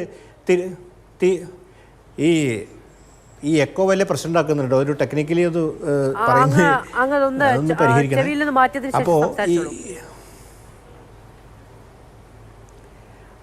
അപ്പോൾ അതിൻ്റെ അകത്ത് നമ്മൾ കാണാൻ സാധിക്കുന്നത് വെച്ചിട്ടുണ്ടെങ്കിൽ തിരുവനന്തപുരത്ത് റെസിഡൻഷ്യൽ ഏരിയയുടെ വീട് കണ്ടു. അതായത് വളരെ സമ്പന്നരായിട്ടുള്ള ഒരു റെസിഡൻഷ്യൽ ഏരിയയിലാണ് താമസിക്കുന്നത്. അപ്പോൾ ആ പ്രദേശത്തൊക്കെ ഒരുപക്ഷെ വലിയ ബന്ധങ്ങളും സൗഹൃദങ്ങളുള്ള ആൾക്കാരായിരിക്കും ഇവർ. ഈ ഫ്രോഡുകൾ, ഈ ക്രിമിനൽ, ഈ മൂന്നെണ്ണത്തിൻ്റെ പേരെന്ന് പറയുന്നത് ബെന്നി പെരുവന്താനം, മറ്റൊന്ന് രാജേഷ്, അഗസ്റ്റിൻ, ഭുവനേന്ദ്രൻ എന്നൊരു കണ്ടു. ഇതിൽ ഈ ബെന്നി പെരുവന്താനം എന്ന് വിളിക്കുന്ന കഥാപാത്രം എന്ന കള്ള ക്രിമിനൽ ഈ BJPയുടെ സംസ്ഥാന കമ്മിറ്റി അംഗമോ എന്നുള്ള വാർത്ത എവിടെയോ കണ്ടു. അപ്പോൾ ഇവർക്കെല്ലാം തന്നെ ഇവർ ഉപയോഗിക്കുന്ന മെത്തേഡ് എന്ന സ്ഥിര മെത്തേഡാണ്. എങ്ങനെയാണ് ഇരകൾ ട്രാപ്പ് ചെയ്യുന്നത്? രാഷ്ട്രീയക്കാരുടെ പേര് ഉപയോഗിച്ചുകൊണ്ട്. ഇവിടെ പ്രധാനപ്പെട്ട കാര്യം നമ്മൾ കാണുന്നത് മോൻസൺ മാവുങ്കലിൻ്റെയും അതുപോലെ തന്നെ സോളാർ കേസിനെയും അനുസ്മരിപ്പിക്കുന്ന വിധത്തിലുള്ള വലിയ തട്ടിപ്പാണ് കേരളത്തിൽ ഒരു വർഷമായിട്ട് നടന്നുകൊണ്ടിരിക്കുന്നത്. ആ ഒരു വർഷമായി നടന്നുകൊണ്ടിരിക്കുന്ന സമയത്ത് നമ്മുടെ ഇവിടെ സംവിധാനം ഒന്നും അറിയുന്നില്ല. ഇവിടെ നമ്പർ 1 കേരളം ഒന്നും അറിയുന്നില്ല, നമ്പർ 1 പോലീസൊന്നും അറിയില്ല. ആ പോലീസിൻ്റെ അടുത്ത്, ഇരട്ടി പോലീസിൻ്റെ അടുത്ത് പരാതിയായി പോകുന്ന സമയത്ത് അയ്യോ രാഷ്ട്രീയക്കാരൊക്കെ ഉള്ളതാണ്, നിങ്ങൾ പരാതി കൊടുക്കരുതെന്നാണ് ഇരട്ടിയിലെ SHO ആണ് ആരോ പറഞ്ഞല്ല, അവർ ഉപദേശിക്കുകയാണ്. അയാൾ തന്നെ അവിടെ ഇരിക്കാൻ അർഹനാണെന്നാണ് ചോദ്യം. അയാളെ തന്നെ ഇപ്പോൾ തന്നെ മാറ്റണം. അപ്പോൾ ഇതാണ് നമ്പർ 1 കേരളത്തിലെ ആഭ്യന്തര വകുപ്പിൻ്റെ റിസൾട്ട്. ഞാൻ നേരിട്ട് ഇത് മുഖ്യമന്ത്രി അറിഞ്ഞു എന്നല്ല പറഞ്ഞു വരുന്നത്, അതിന് അങ്ങനെ തെറ്റിദ്ധരിക്കേണ്ട. പക്ഷേ കേരളം ഒരു വർഷമായി നടന്നുകൊണ്ടിരിക്കുന്ന തട്ടിപ്പിൽ പോലീസ് സ്റ്റേഷനിൽ പരാതി കൊടുക്കുന്ന സമയത്ത് അതിനുള്ള പ്രതികരണമാണ് ഇത് കാണുന്നത്. രണ്ടാമത്തെ കാര്യം, ഈ പറഞ്ഞ ആൾക്കാരുടെ പേര് ഉപയോഗിക്കുന്നു. ഇനിയിപ്പോൾ നിങ്ങൾ റോഷി അഗസ്റ്റിനോടും അതുപോലെ തന്നെ KB ഗണേഷ് കുമാറിനെ ചോദിച്ചാൽ പതിവ് മറുപടി പറയും, ഞങ്ങൾ എത്ര പേരെ കൂടെ ഫോട്ടോ എടുക്കുന്നു, ഞങ്ങൾ എന്ത് ചെയ്യും? അതിന് ഉത്തരവാദിത്തമുണ്ട്. നിങ്ങൾ ആരോടും കൂടെ ഫോട്ടോ എടുക്കുന്ന അവർ ഉപയോഗിക്കുന്നുണ്ടെങ്കിൽ അത് നിങ്ങൾക്ക് ഉത്തരവാദിത്തമുണ്ട്. നിങ്ങളതിന് മറുപടി തരാൻ ബാധ്യസ്ഥനാണ്, നിങ്ങൾ അന്വേഷിക്കാൻ ബാധ്യസ്ഥനാണ്. മാത്രമല്ല ഇതിൽ ഒരുത്തൻ്റെ പേരെന്ന് പറയുന്നത് അഗസ്റ്റിൻ. ആ ക്രിമിനൽ PS ഉദ്യോഗസ്ഥനാണെന്ന്, മറ്റേ PSCയിൽ ജോലി ചെയ്യുന്ന PSCയിൽ ബന്ധമുള്ള ആളെന്ന്. മറ്റൊരു കാര്യം, നേരത്തെ മാധു ശരിയായ വിധം ചോദിച്ചത്, അത് ബിജു പങ്ങനെ ചോദിച്ചൊരു ചോദ്യം, നമ്മൾ അന്വേഷിക്കേണ്ട ചോദ്യമാണ്. അതായത് ഈ 40 ഉദ്യോഗാർത്ഥികൾ ശ്രീത്രയിൽ പോയി, അവിടുത്തെ ഒരു ഉദ്യോഗസ്ഥരുടെ പേരിലാണ് ഒപ്പിട്ടുള്ളതും അവരുടെ ഒപ്പൊന്ന് വെരിഫൈ ഉണ്ട്. കാര്യം അവരുടെ ഒപ്പ് തന്നെയാണെങ്കിൽ അത് അവരും കൂടി അതിനകത്ത് പങ്കാളിയായി മാറുകയാണ്. അല്ലെങ്കിൽ ഫോർജ് ചെയ്താണെങ്കിൽ അവർ കേസ് കൊടുക്കുന്നുണ്ട്. പക്ഷേ ഈ 40 പേരുടെ പോയ വിവരം എന്തായാലും ശ്രീത്രയിൽ ആർക്കെങ്കിലും അറിയാം, പക്ഷെ അവരും നടപടി എടുത്തില്ല. അപ്പോൾ ഇതിൻ്റെ അകത്ത് ആരൊക്കെ ഇതിൻ്റെ അകത്ത് കോംപ്ലിസിറ്റാണ്, ഇതിൻ്റെ അകത്ത് ആരൊക്കെ കാര്യം അവിടെ തീർച്ചയായിട്ടും വന്ന് ഇങ്ങനെ മടക്കി വയ്ക്കുമ്പോൾ ഏത് ഇൻസ്റ്റിറ്റ്യൂഷനാണെങ്കിൽ സംശയിക്കും, എന്തുകൊണ്ട് തങ്ങൾ കോൾ ലെറ്റർ കൊടുക്കാത്ത ഒരു പരീക്ഷ നമ്മൾ നടത്തുന്നു, ആ കോൾ ലെറ്റർ ഇഷ്യൂ ചെയ്യാത്ത ആൾക്കാർ എന്തുകൊണ്ട് വന്നു എന്നുള്ളത് അന്വേഷിക്കാൻ ഒരു ബാധ്യതയുണ്ട്. അപ്പോൾ എന്തുകൊണ്ട് അന്വേഷിച്ചില്ല? ഒരു വർഷമായി നടന്നുകൊണ്ടിരിക്കുകയാണ് ഈ സംഭവം. ആ അന്വേഷണം മറ്റൊരു ക്രിമിനൽ കുറ്റം. ഇവിടെ പ്രധാനപ്പെട്ട കാര്യം, ഈ പണാപഹരം നടത്തുന്ന സമയത്ത് ഇതിന് ശേഷം ഏറ്റവും നിർണായകമായ കാര്യം ആദ്യം പറഞ്ഞ വ്യക്തി പറഞ്ഞതാണ്. അതായത് ഇവിടെ ഈ സംഭവത്തിന് ശേഷം പരാതി കൊടുത്തിട്ടും ഒരു FIR ഇട്ടതിന് ശേഷവും ഇയാൾ 30 ലക്ഷം വേറെ ആളെ പറ്റിച്ചു, അയാളെ വീട്ടിൽ വിളിച്ചു വരുത്തിട്ട്. അപ്പോൾ ഇത് നിർബാധം നടന്നുകൊണ്ടിരിക്കുകയാണ്. ഈ നിർബാധം നടന്നുകൊണ്ടിരിക്കുന്ന സമയത്ത് അറിയുന്നുണ്ട്. വരും വരായികകൾ ചൂണ്ടിക്കാണിച്ചുകൊണ്ട് ഈ പരാതി സ്വീകരിച്ചില്ല. അത് സ്വീകരിക്കാത്തത് കൊണ്ടും കേസ് രജിസ്റ്റർ ചെയ്യപ്പെടാത്തത് കൊണ്ടും അയാൾക്ക് വീണ്ടും തട്ടിപ്പിനുള്ള സാധ്യതയും ആത്മവിശ്വാസവും ഉണ്ടാവുകയാണ്. ആത്മവിശ്വാസവും സാധ്യതയും ഒരുക്കി കൊടുത്തത് ഈ സംവിധാനമാണ്. കാരണം ഈ പരാതി സ്വീകരിക്കാത്തതുകൊണ്ടും കേസ് രജിസ്റ്റർ ചെയ്ത് അന്വേഷിക്കാത്തതുകൊണ്ടും ആ ഇരട്ടി പോലീസ് സ്റ്റേഷൻ ഉദ്യോഗസ്ഥൻ്റെ മനോഭാവമാണ് കേരളത്തിൻ്റെ മനോഭാവമായിട്ട് നമ്മൾ കാണുന്നത്. അതുകൊണ്ടാണ് വീണ്ടും തട്ടിപ്പടത്താൻ ഇനി എത്ര തട്ടിപ്പടത്തിണ്ടാവും, എത്ര മേഖലകൾ ഇനിയും ഇത് ഈ ക്രിമിനലുകൾ ഈ 3 ക്രിമിനലുകൾ ഒത്തുചേർന്ന് എത്ര ഏതൊക്കെ തരത്തിൽ ഇനി ഒരു പ്രശ്നമുണ്ട്. ഈ 3 പേര് രക്ഷപ്പെട്ടത് എന്തുകൊണ്ട് ഇതുവരെ പിടിച്ചിട്ടില്ല? എൻ്റെ SIT അന്വേഷിച്ചത് ഇത് കേരളത്തിലെ ഈ ഡിജിറ്റൽ ട്രാൻസാക്ഷനാണ് നടന്ന് പറഞ്ഞു. ഡിജിറ്റൽ ട്രാൻസാക്ഷൻ നടന്നാൽ ബാങ്ക് അക്കൗണ്ട് ട്രേസ് ചെയ്യാൻ ബുദ്ധിമുട്ടുണ്ടോ ഇന്നത്തെ കാലത്ത്? നമ്മൾ നോട്ട് നിരോധനത്തിൻ്റെ ഓർമ്മിക്കുന്ന ദിവസമാണെന്ന് കഴിഞ്ഞ റിപ്പോർട്ട് മദർ റിപ്പോർട്ടിൽ പറിച്ചു തീർച്ച നന്നായി. അപ്പോൾ ഡിജിറ്റൽ കാര്യത്തിൽ നമ്മുടെ ഡിജിറ്റൽ ഇടപാട് ട്രാക്ക് ചെയ്യാൻ വളരെ എളുപ്പമാണ്, ട്രേസ് എളുപ്പം. എന്നിട്ട് ഇവരെ ട്രേസ് ചെയ്യുമ്പോഴാണ് നമ്മൾ മോൻസൺ മാവുങ്കലിനെ പോലെ ഇനിയും കുറേ ഫോട്ടോകൾ പുറത്തു വരും. ഇനിയും വരെ കുറേ ഫോട്ടോകൾ, ആ ഫോട്ടോകളാണ് ഏറ്റവും നിർണായകമാണ്. കാര്യം ഇവരുടെ യഥാർത്ഥ ബന്ധം ഏതൊക്കെ അത് നമുക്കിപ്പോൾ എന്തായാലും ഒരു ഊഹത്തിൻ്റെ അടിസ്ഥാനം നിൽക്കുകയാണ്. അതുകൊണ്ട് എൻ്റെ സംശയം ഇവരെ പിടിക്കാതിരിക്കുന്നതും ഇവർക്ക് രക്ഷപ്പെടാൻ അവസരം കൊടുത്തൊരു പക്ഷേ ഈ വരാൻ പോകുന്ന ക്രിമിനൽ ബന്ധങ്ങൾ കുറച്ചുകൂടി ആഴത്തുള്ളതാണോ എന്ന് ഞാൻ സംശയിക്കുന്നു. അത് സംശയത്തിൻ്റെ അടിസ്ഥാനം മാത്രമാണ്. മറ്റൊരു കാര്യം, ഈ PSC എന്ന് വിളിക്കുന്ന മഹാപ്രസ്ഥാനം ഒരു കാര്യം മാധവ്, സ്റ്റാറ്റ്യൂട്ടറി ഇൻസ്റ്റിറ്റ്യൂഷനാണ്, നമുക്കെല്ലാം ബഹുമാനമുണ്ട്, PSC ജോലികൾക്ക് ഒരു പ്രാധാന്യമുണ്ട്. പക്ഷേ ഇത് തിരുവനന്തപുരത്ത് നടന്നില്ലേ? തിരുവനന്തപുരത്ത് ആൾമാറാട്ടം നടത്തി പരീക്ഷ നടത്താൻ ശ്രമം നടത്തിയില്ലേ? മാത്രമല്ല ഈ കോഴിക്കോട് ഒരു CPM-ൻ്റെ ഒരു ജില്ലാ കമ്മിറ്റി അംഗത്തെ നടപടിയെടുക്കാനുള്ള കാരണമായി മാറിയത് PSC അംഗത്തിൻ്റെ നിയമനവുമായി ബന്ധപ്പെട്ടാണ്.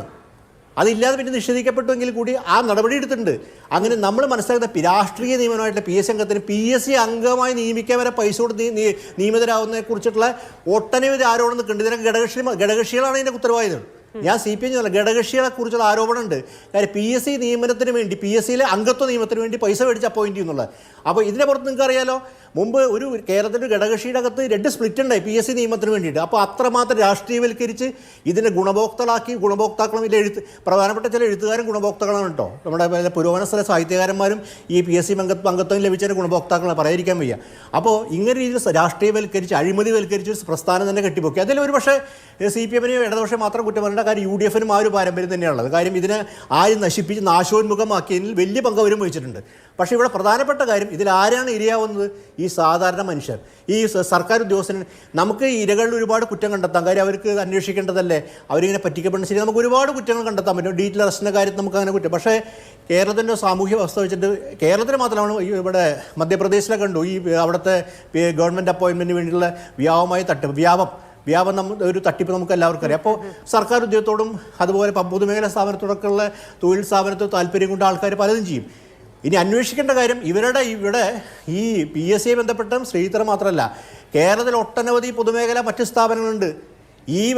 അതുപോലെ കേരളത്തിൽ നേരെ സൂചിപ്പിച്ച കോപ്പറേറ്റീവ് സ്ഥാപനമുണ്ട്, മിൽമയുടെ കാര്യം സൂചിപ്പിച്ചു. ഇതിലൊക്കെ ബന്ധപ്പെട്ട് എന്തൊക്കെ വ്യാപകമായ അഴിമതി നടന്നിട്ടുണ്ട്, തൊഴിൽ തട്ടിപ്പ് നടന്നുള്ള കാര്യം ഇനിയും അന്വേഷിക്കേണ്ടിയിരിക്കുന്നു. ഈ അന്വേഷണം നടക്കാതിരിക്കാനാണ് ഇത് മുന്നോട്ട് പോകാതെന്നാണ് എൻ്റെ സംശയം. ശരി, ശ്രീ റജി ലൂക്കോസ്, ഇപ്പോൾ PSC ഏറ്റവും കൂടുതൽ വിശ്വാസ്യതയുള്ള സ്ഥാപനമാണ് എന്നുള്ളത് പണ്ടൊരു വിവാദമുണ്ടായപ്പോൾ ആവർത്തിച്ച് മുഖ്യമന്ത്രി അടക്കം പറഞ്ഞിട്ടുള്ളതാണ്. PSCയുടെ ശ്രീചിത്രയുടെ ഒക്കെ പരിസരങ്ങളിൽ വെച്ച് ഇത്തരം മാഫിയകൾക്ക് സാധാരണ ജനങ്ങളെ തട്ടിച്ച് പണം കവരാനുള്ള സാധ്യത ഒരുക്കപ്പെടുകയാണ്. അതിനോട് അങ്ങനെ ഒരു തട്ടിപ്പ് നടക്കാനുള്ള സാധ്യത അവരുടെ മുന്നിൽ വന്ന് നിന്നിട്ടും അങ്ങനെ ഒരു വിവരം പ്രാഥമികമായി കിട്ടിയിട്ടും അതിനോട് പ്രതികരിച്ചിട്ടില്ല എന്നുള്ളത് ഒരു കാര്യം. രണ്ടാമത്തേത്, ഒരു വർഷമായി ഈ തട്ടിപ്പിങ്ങനെ നടക്കുകയാണ്. ബാങ്ക് ട്രാൻസ്ഫർ അടക്കമുള്ള കാര്യങ്ങൾ, കൂടിക്കാഴ്ചകൾ, ഫോൺ കോളുകൾ, ഇതെല്ലാം നടക്കുകയാണ്. പക്ഷെ നമ്മുടെ സംവിധാനത്തിനുള്ളിൽ ഒരു ഈച്ച പോലും തുടക്കത്തിൽ പറഞ്ഞതുപോലെ അറിയുന്നില്ല ഇങ്ങനെ ഒരു തട്ടിപ്പുണ്ടായി എന്നുള്ളത്. പോലീസ് സ്റ്റേഷനിൽ പോയാൽ കേസെടുക്കുന്നില്ല, വീണ്ടും വീണ്ടും തട്ടിപ്പുകൾ ഉണ്ടാവുകയാണ്. ഇപ്പോൾ ആദ്യം നമ്മളോട് കണ്ണൂരിൽ നിന്ന് സംസാരിച്ച ആളുകൾ പറഞ്ഞ പേരുകൾ എത്ര അനവധിയാണ്. നമ്മുടെ ക്യാബിനറ്റ് മിനിസ്റ്റേഴ്സ് അടക്കം, മുൻ നേതാക്കളടക്കം, തിരുവനന്തപുരം മേയർ അടക്കം, ഇങ്ങനെ പലരുടെയും പേരുകൾ പറയുകയാണ്. ഇത് തട്ടിപ്പ് സംഘം പറഞ്ഞതാണ്. അതുകൊണ്ട് നമുക്ക് അവരെ ആരെയും ഒരു ആരോപണം ഉന്നയിക്കാൻ കഴിയില്ല. കാരണം തട്ടിപ്പ് നടത്താൻ പോകുന്നവർ ഒറിജിനലായ കാര്യങ്ങളോ സത്യമായ കാര്യങ്ങളോ അല്ല പറയുന്നത്. പക്ഷെ അധികാരത്തിലിരിക്കുന്നവരുടെ പേരും വിശ്വാസ്യതയും ദുരുപയോഗം ചെയ്തുകൊണ്ടാണ്. എങ്ങനെ പൂട്ടിടും ഇതിന്? അല്ല മാധു, ഞാൻ ആദ്യമായിട്ട് ഈ സൈബർ തട്ടിപ്പിനെ പോലും വെല്ലുന്ന ഈ തട്ടിപ്പ് പുറത്തു കൊണ്ടുവന്ന ബിജു പങ്കജിനെ ഒന്ന് അഭിനന്ദിക്കുക. സൈബർ തട്ടിപ്പിനേക്കാളും വെല്ലുന്ന രീതിയിലുള്ള ഓർഗനൈസേഷനാണ്, അല്ലെങ്കിൽ അതിനു വേണ്ടിയിട്ടുള്ള ഒരു സംഘടന പോലെയാണ് ഇവർ നീങ്ങിക്കൊണ്ടിരുന്നത്. പിന്നെ വേറൊരു കാര്യം ഞാൻ പറയാം, ക്ഷമിക്കണം, എന്നെ ഒന്ന് തട്ടിക്കണമെന്ന് പറഞ്ഞ് നേരം വെളുക്കുമ്പോൾ എണീക്കുന്നവരെ കേരളത്തിലെ ഒരു വലിയ വിഭാഗം ജനങ്ങൾ രാവിലെ തന്നെ തട്ടിക്കാൻ ആരെങ്കിലും വരുന്നതാണ് ഇവരുടെ പ്രാർത്ഥന എന്ന് പറയുന്നത്. ഈ കണ്ണൂർ സ്വദേശിയോടുള്ള സഹതാപം, അദ്ദേഹത്തിനോടുള്ള വിഷമം പിന്നെ പ്രകടിപ്പിച്ചുകൊണ്ടൊരു കാര്യം പറയാം. അദ്ദേഹം പറഞ്ഞ ഒരു കാര്യം കേട്ടപ്പോൾ എനിക്ക് വിചിത്രമായിട്ട് തോന്നി. അദ്ദേഹം പറഞ്ഞത് മുഹമ്മദ് റിയാസിൻ്റെ ഓഫീസിൽ വിജിലൻസ് റെയ്ഡ് നടന്നുകൊണ്ടിരിക്കുന്നത് അങ്ങോട്ട് കയറില്ലെന്ന് പറഞ്ഞു. ഇതുപോലെയുള്ള ഈ രീതിയിൽ ചിന്തിക്കുന്ന അതിൻ്റെ കള്ളത്തരം എന്താണെന്ന് സാമാന്യം ഒന്നും ചിന്തിക്കാത്തൊരു വ്യക്തി പോലെയുള്ളവരുടെ അടുത്ത് നിന്ന് പൈസ തട്ടിക്കും. അദ്ദേഹം പറഞ്ഞ പല കാര്യങ്ങളും ഇവിടെ നിങ്ങൾ പറഞ്ഞു, ഇവിടെ ബഹുമാനപ്പെട്ട ദാമോദർ പ്രസാദ് പറഞ്ഞൊരു വാക്യം അങ്ങേയറ്റ പ്രതിഷേധർക്ക് അദ്ദേഹം പറഞ്ഞെന്നാ, ഞാനത് റെസ്പെക്ട് ചെയ്തുകൊണ്ട് പറയട്ടെ. ഇനിയിപ്പം ഗണേഷ് കുമാറിനോടും അതുപോലെ റോഷി ഹേഷനോടും ചോദിച്ചു, ഞങ്ങൾക്കൊന്നും അറിയില്ല എന്ന് അവർ കൈമലർത്തുന്നു. അവരറിഞ്ഞുകൊണ്ടാണ് ഇവന്മാർ ഈ തട്ടിപ്പെടുന്നത്. എന്തൊക്കെയാണ് ആരെക്കുറിച്ച് എന്ത് പറയാന്ന് പറഞ്ഞാൽ മോശമല്ലേ? ഗണേഷ് കുമാർ കാശ് വാങ്ങിക്കുന്നുണ്ട്, ഗണേഷ് കുമാർ കാശ് മേടിക്കുന്നുണ്ട്, ഇതുപോലെ ഫ്രോഡിനെ നടത്താൻ പോയ ആളുടെ പേരടക്കം ഈ ഓഫീസ് അടക്കമുണ്ട്. മിനിസ്റ്റർ വിളിക്കുന്നു എന്ന് മറ്റൊരാൾ ആ പാർട്ടി ഓഫീസിൽ വെച്ച് പറഞ്ഞിട്ട് ഇയാൾ മുകളിലേക്ക് കയറി പോവുക. ഞാൻ ചെന്നാൽ ഈ പറയുന്ന ഇടത്ത് മുകളിലേക്ക് കയറി ചെല്ലൂ എന്ന് എന്നെ പറഞ്ഞ് വിളിക്കാൻ ആരും ഉണ്ടാവില്ല. അല്ലെങ്കിൽ അത്തരത്തിൽ ഒരു അപ്പോയിന്റ്മെന്റ് ഒക്കെ നേരത്തെ എടുത്തിട്ടൊക്കെ പോകണം. സാധാരണ ഒരാൾക്ക് പ്രാപ്യമല്ലാത്ത തരത്തിലുള്ള സാഹചര്യങ്ങൾ, പ്രിവിലേജുകൾ കൺമുന്നിൽ അനുഭവിക്കുന്നത് കാണുകയാണ്. ഒരു പാർട്ടി ഓഫീസിനുള്ളിൽ വെച്ച് പേരെടുത്ത് വിളിച്ച് മന്ത്രിയെ കാണാൻ പോകുന്നു. അങ്ങോട്ട് പോകുമ്പോൾ കയ്യിൽ ഫയലും പണവും ഉണ്ട്, തിരിച്ചു വരുമ്പോഴില്ല. അപ്പോൾ അവിടെ അത് അയാൾക്ക് സൂക്ഷിക്കാൻ കഴിയുന്നൊരു സംവിധാനമുണ്ട്. ഈ നിലയ്ക്ക് പറയുമ്പോൾ അതിന്റെ ഉത്തരവാദിത്വം ഉണ്ടാവണം. എൻ്റെ പാർട്ടി ഓഫീസിൽ വെച്ച് ഇങ്ങനെ ഒരു തട്ടിപ്പ് നടന്നിട്ടുണ്ടെങ്കിൽ അതിന് കാരണം എന്താണെന്നോ അല്ലെങ്കിൽ അയാൾക്കെതിരെ അന്വേഷണം വേണമെന്നോ ആവശ്യപ്പെടണം. ഇവിടെ ഒരു ഏകാധിപത്യ രാജ്യത്തോ പട്ടാള ഭരണം നടക്കുന്ന ഒരു രാജ്യത്തോ അല്ല നമ്മൾ ജീവിക്കുന്നത്. ഒരു മന്ത്രിയുടെ ഓഫീസിലോ അല്ലെങ്കിൽ ഒരു പാർട്ടി ഓഫീസിലോ ആതൊരു സാധാരണക്കാരൻ എപ്പോഴും പ്രവേശിക്കുക. നിങ്ങളാരും വരാൻ പാടില്ല, ഐഡന്റിറ്റി കാർഡ് ചോദിച്ചിട്ടാണ് ഒരു പാർട്ടി ഓഫീസിൽ നിന്ന് കയറുന്നത്. ഇതുപോലെയുള്ള തട്ടിപ്പുകൾ എത്രയോ കേരളത്തിൽ നടത്തുന്നുണ്ട്. വേണ്ട, അദ്ദേഹത്തിൻ്റെ ഓഫീസിൽ ഉത്തരവാദിത്തപ്പെട്ട ഒരാളോട് പറയേണ്ടത് എന്നെ ഇങ്ങനെ വന്നിട്ടുണ്ട്, ഇത് ശരിയാണ് എന്ന് ചോദിക്കാനായിട്ട് ഈ പാവ മനുഷ്യന് തോന്നിയോ? ഇനി രണ്ടാമത് ഇദ്ദേഹം ചെയ്ത ഏറ്റവും, ഞാനിത് കുറ്റപ്പെടുന്നതല്ല, നമ്മൾ ഒരു സാമാന്യ ബോധത്തിൽ ജനം ചിന്തിക്കാൻ വേണ്ടി പറയാം. ഇരിട്ടി പോലീസ് കൊണ്ട് പരാതി കൊടുത്തു. ഇരിട്ടി പോലീസ് ഉദ്യോഗസ്ഥൻ പറഞ്ഞു, ഈ മന്ത്രിമാരോടൊപ്പം ഒക്കെ ഉള്ളവരുടെ കാര്യങ്ങളിലൊക്കെ നിങ്ങൾ ഇടപെട്ട് കഴിഞ്ഞാൽ പ്രശ്നമാവും, നിങ്ങളുടെ കാശ് പോകുമെന്ന് പറഞ്ഞപ്പോൾ അതിൻ്റെ മുകളിൽ ഏതെല്ലാം സിസ്റ്റം ഉണ്ട്. ഇവിടെ DYSP ഉണ്ട്, സർക്കിൾ ഇൻസ്പെക്ടർ ഉണ്ട്, SP ഉണ്ട്. വേണ്ട, കേരള മുഖ്യമന്ത്രിക്ക് DGPക്ക് വേണ്ടി ഒരു മെയിൽ കൊടുത്ത് പരാതി കൊടുക്കാൻ പറ്റായിരുന്നോ? ഇതൊന്നും അത് കൊടുക്കാതെ അദ്ദേഹത്തിന് തോന്നായിരുന്നു. എന്തുകൊണ്ടാ ഇതുപോലെ ശൃംഖലയായിട്ടുള്ള തട്ടിപ്പിന് പ്രിവിലേജ് അനുഭവിക്കുന്ന മനുഷ്യര് ആണ് എല്ലാവരും എന്ന് വിചാരിക്കരുത്. പണം പോകുന്നു, മാനാഭിമാന പ്രശ്നം ഉണ്ടാകുന്നു, അതിന്റെ മുകളിൽ ഇനി നിയമപരമായ പ്രശ്നങ്ങളും കൂടി നേരിടേണ്ടി വരും എന്നൊക്കെ വിചാരിച്ചാൽ മനുഷ്യൻ ഒന്ന് മാറിയിരിക്കും. അത് പിന്നീട് വലിയ തട്ടിപ്പാണെന്ന് തെളിയുമ്പോൾ മാധ്യമങ്ങളോടക്കം കാര്യങ്ങൾ പുറത്തു വരുമ്പോഴാണ്. മാധു, ഞാനൊരു ചെറിയ കാര്യം ചോദിക്കട്ടെ. നമ്മളല്ലേ ഭൂമി ജീവിക്കുന്നത്, നമ്മളാരും ഞാനെന്തായാലും ഒരു വലിയ ബുദ്ധിജീവിയൊന്നും ആണെന്ന് ഞാൻ അവകാശപ്പെടുന്നില്ല. എല്ലാ ദിവസവും കേരളത്തിൽ തട്ടിപ്പുകൾ അരങ്ങേറുന്നുണ്ട്. ഇതേ സമാനമായ തട്ടിപ്പുകൾ മാധ്യമങ്ങൾ അവരുടെ ഡ്യൂട്ടി എന്ന് പറയുന്നത് ഇത്ര തട്ടിപ്പുകൾ പുറത്തുകൊണ്ടുവരിക എന്നുള്ളതാണ്. നമ്മുടെ മാധ്യമങ്ങൾ ചെയ്യുന്ന വലിയൊരു സേവനം തന്നെയാണ്. അങ്ങനെ നമ്മൾ നിരന്തര തട്ടിപ്പുകൾ കേൾക്കുമ്പോൾ ഇത്തരം തട്ടിപ്പ് ശ്രീചിത്രയിൽ ജോലി കൊടുക്കാമെന്ന് പറഞ്ഞുകൊണ്ട് കേന്ദ്ര സർക്കാരിൻ്റെ കീഴിൽ ഒരാൾ തട്ടിപ്പ് കൊടുത്താൽ അത് ആരെ തടുത്തു തരാൻ? BJPയുടെ സംസ്ഥാന കമ്മിറ്റി മുൻ ഇടുക്കി DCC പ്രസിഡന്റ് ബെന്നി പെരുവന്താനം. ഈ ബെന്നി പെരുവന്താനം എന്ന് പറഞ്ഞ വ്യക്തിയാണ് ഈ ഇടുക്കിയിലെ പലരെയും കുടുക്കിയത്. ഇപ്പോൾ ആ ഡ്രൈവർ, ആ പാവ മനുഷ്യനോട് ഇപ്പോൾ എനിക്ക് അയാളുടെ സഹതാപം തോന്നുന്നു. ഈ ബെന്നി പെരുവന്താനം തിരുവനന്തപുരത്തിന് ഓട്ടം കൊണ്ടുപോയത് പോലും അയാളെക്കുറിച്ച് പഠിച്ചിട്ട് തിരുവനന്തപുരമൊക്കെ ചെല്ലില്ല, വിശ്വസിക്കും. അയാൾ എവിടെയൊക്കെ ഇറങ്ങി തിരിച്ചു പോരുന്ന വഴിക്കാണ് ഈ നമ്പർ ആ മനുഷ്യൻ്റെ അടുത്ത് ഇറക്കുന്നത്. ഈ പാവ മനുഷ്യനെ വിശ്വസിച്ചു. നിങ്ങൾ എന്തുകൊണ്ടാണ് അതിനെക്കുറിച്ച് ചർച്ച ചെയ്യാത്തത്? പക്ഷെ ആ മനുഷ്യനോട് എനിക്ക് സഹതാപമുണ്ട്. കാരണം അങ്ങനെ ഒരു ടാക്സി ഡ്രൈവറാണ്, കുഞ്ഞുങ്ങൾക്ക് ജോലി അവർ ഈ കാര്യങ്ങളൊക്കെ പറഞ്ഞതും ഈ സമയത്ത് ഇത് ചർച്ച ചെയ്തതും ഒക്കെ ഈ വിഷയങ്ങൾ തന്നെയല്ലേ? ചർച്ച ചെയ്യാതിരിക്കുകയാണോ ചെയ്യുന്നത്? അപ്പൊ ഞാനെന്ന് ചോദിച്ചോട്ടെ, ഒരൊറ്റ സിമ്പിൾ ചോദ്യം. ബഹുമാനപ്പെട്ട ബിജു പങ്കജ് വളരെ തന്ത്രപരമായിട്ട് ഇൻവെസ്റ്റിഗേഷൻ ജേർണലിസത്തിൽ അദ്ദേഹം അഗ്രഗണ്യൻ, എനിക്കിത് വണ്ടിയാർ അദ്ദേഹത്തിനെ പരിചയപ്പെട്ടുള്ള അദ്ദേഹം ഇത് പുറത്തു കൊണ്ടുവന്നില്ലെങ്കിൽ ഇപ്പൊ ഈ ചർച്ചയ്ക്ക് അവസരം കിട്ടുമായിരുന്നോ? ഇതുങ്ങളെല്ലാം പേടിച്ചിട്ട് അഭിമാനബോധത്തോട് വീട്ടിൽ ഇരിക്കത്തില്ലേ? ഇല്ലേ? ഈ പോലീസ് സ്റ്റേഷൻ അറിയുമ്പോൾ നമ്മളറിയോ ഇവർക്ക് എന്തെല്ലാം സംവിധാനമുണ്ട് ഇവിടെ ഇതൊന്ന് പ്രതികരിക്കാൻ വേണ്ടിയിട്ട്? ഇതുപോലത്തെ മനുഷ്യൻ ഇതുപോലത്തെ ഈ അഗസ്റ്റിൻ എന്ന് പറയുന്ന ആൾ ഒരു വീട്ടമ്മയെ വിളിച്ച് സംസാരിക്കുന്ന ശബ്ദരേഖ നമ്മൾ നേരത്തെ പുറത്തുവിട്ടു. അപ്പൊ അവർ പറയുന്നത് ഞങ്ങൾക്കിത് മതി, എല്ലാവരും പറയുകയാണ് ചാനലുകാരെയൊക്കെ അറിയിക്കാം എന്നുള്ളത്. അതായത് മനുഷ്യന്മാരൊരു പ്രതീക്ഷ വെക്കുന്നത് അങ്ങനെയൊക്കെയാണ്. പുറത്തറിയും, നാട്ടുകാരറിയും, കേസുണ്ടാകും എന്ന് വിചാരിക്കുകയാണ്.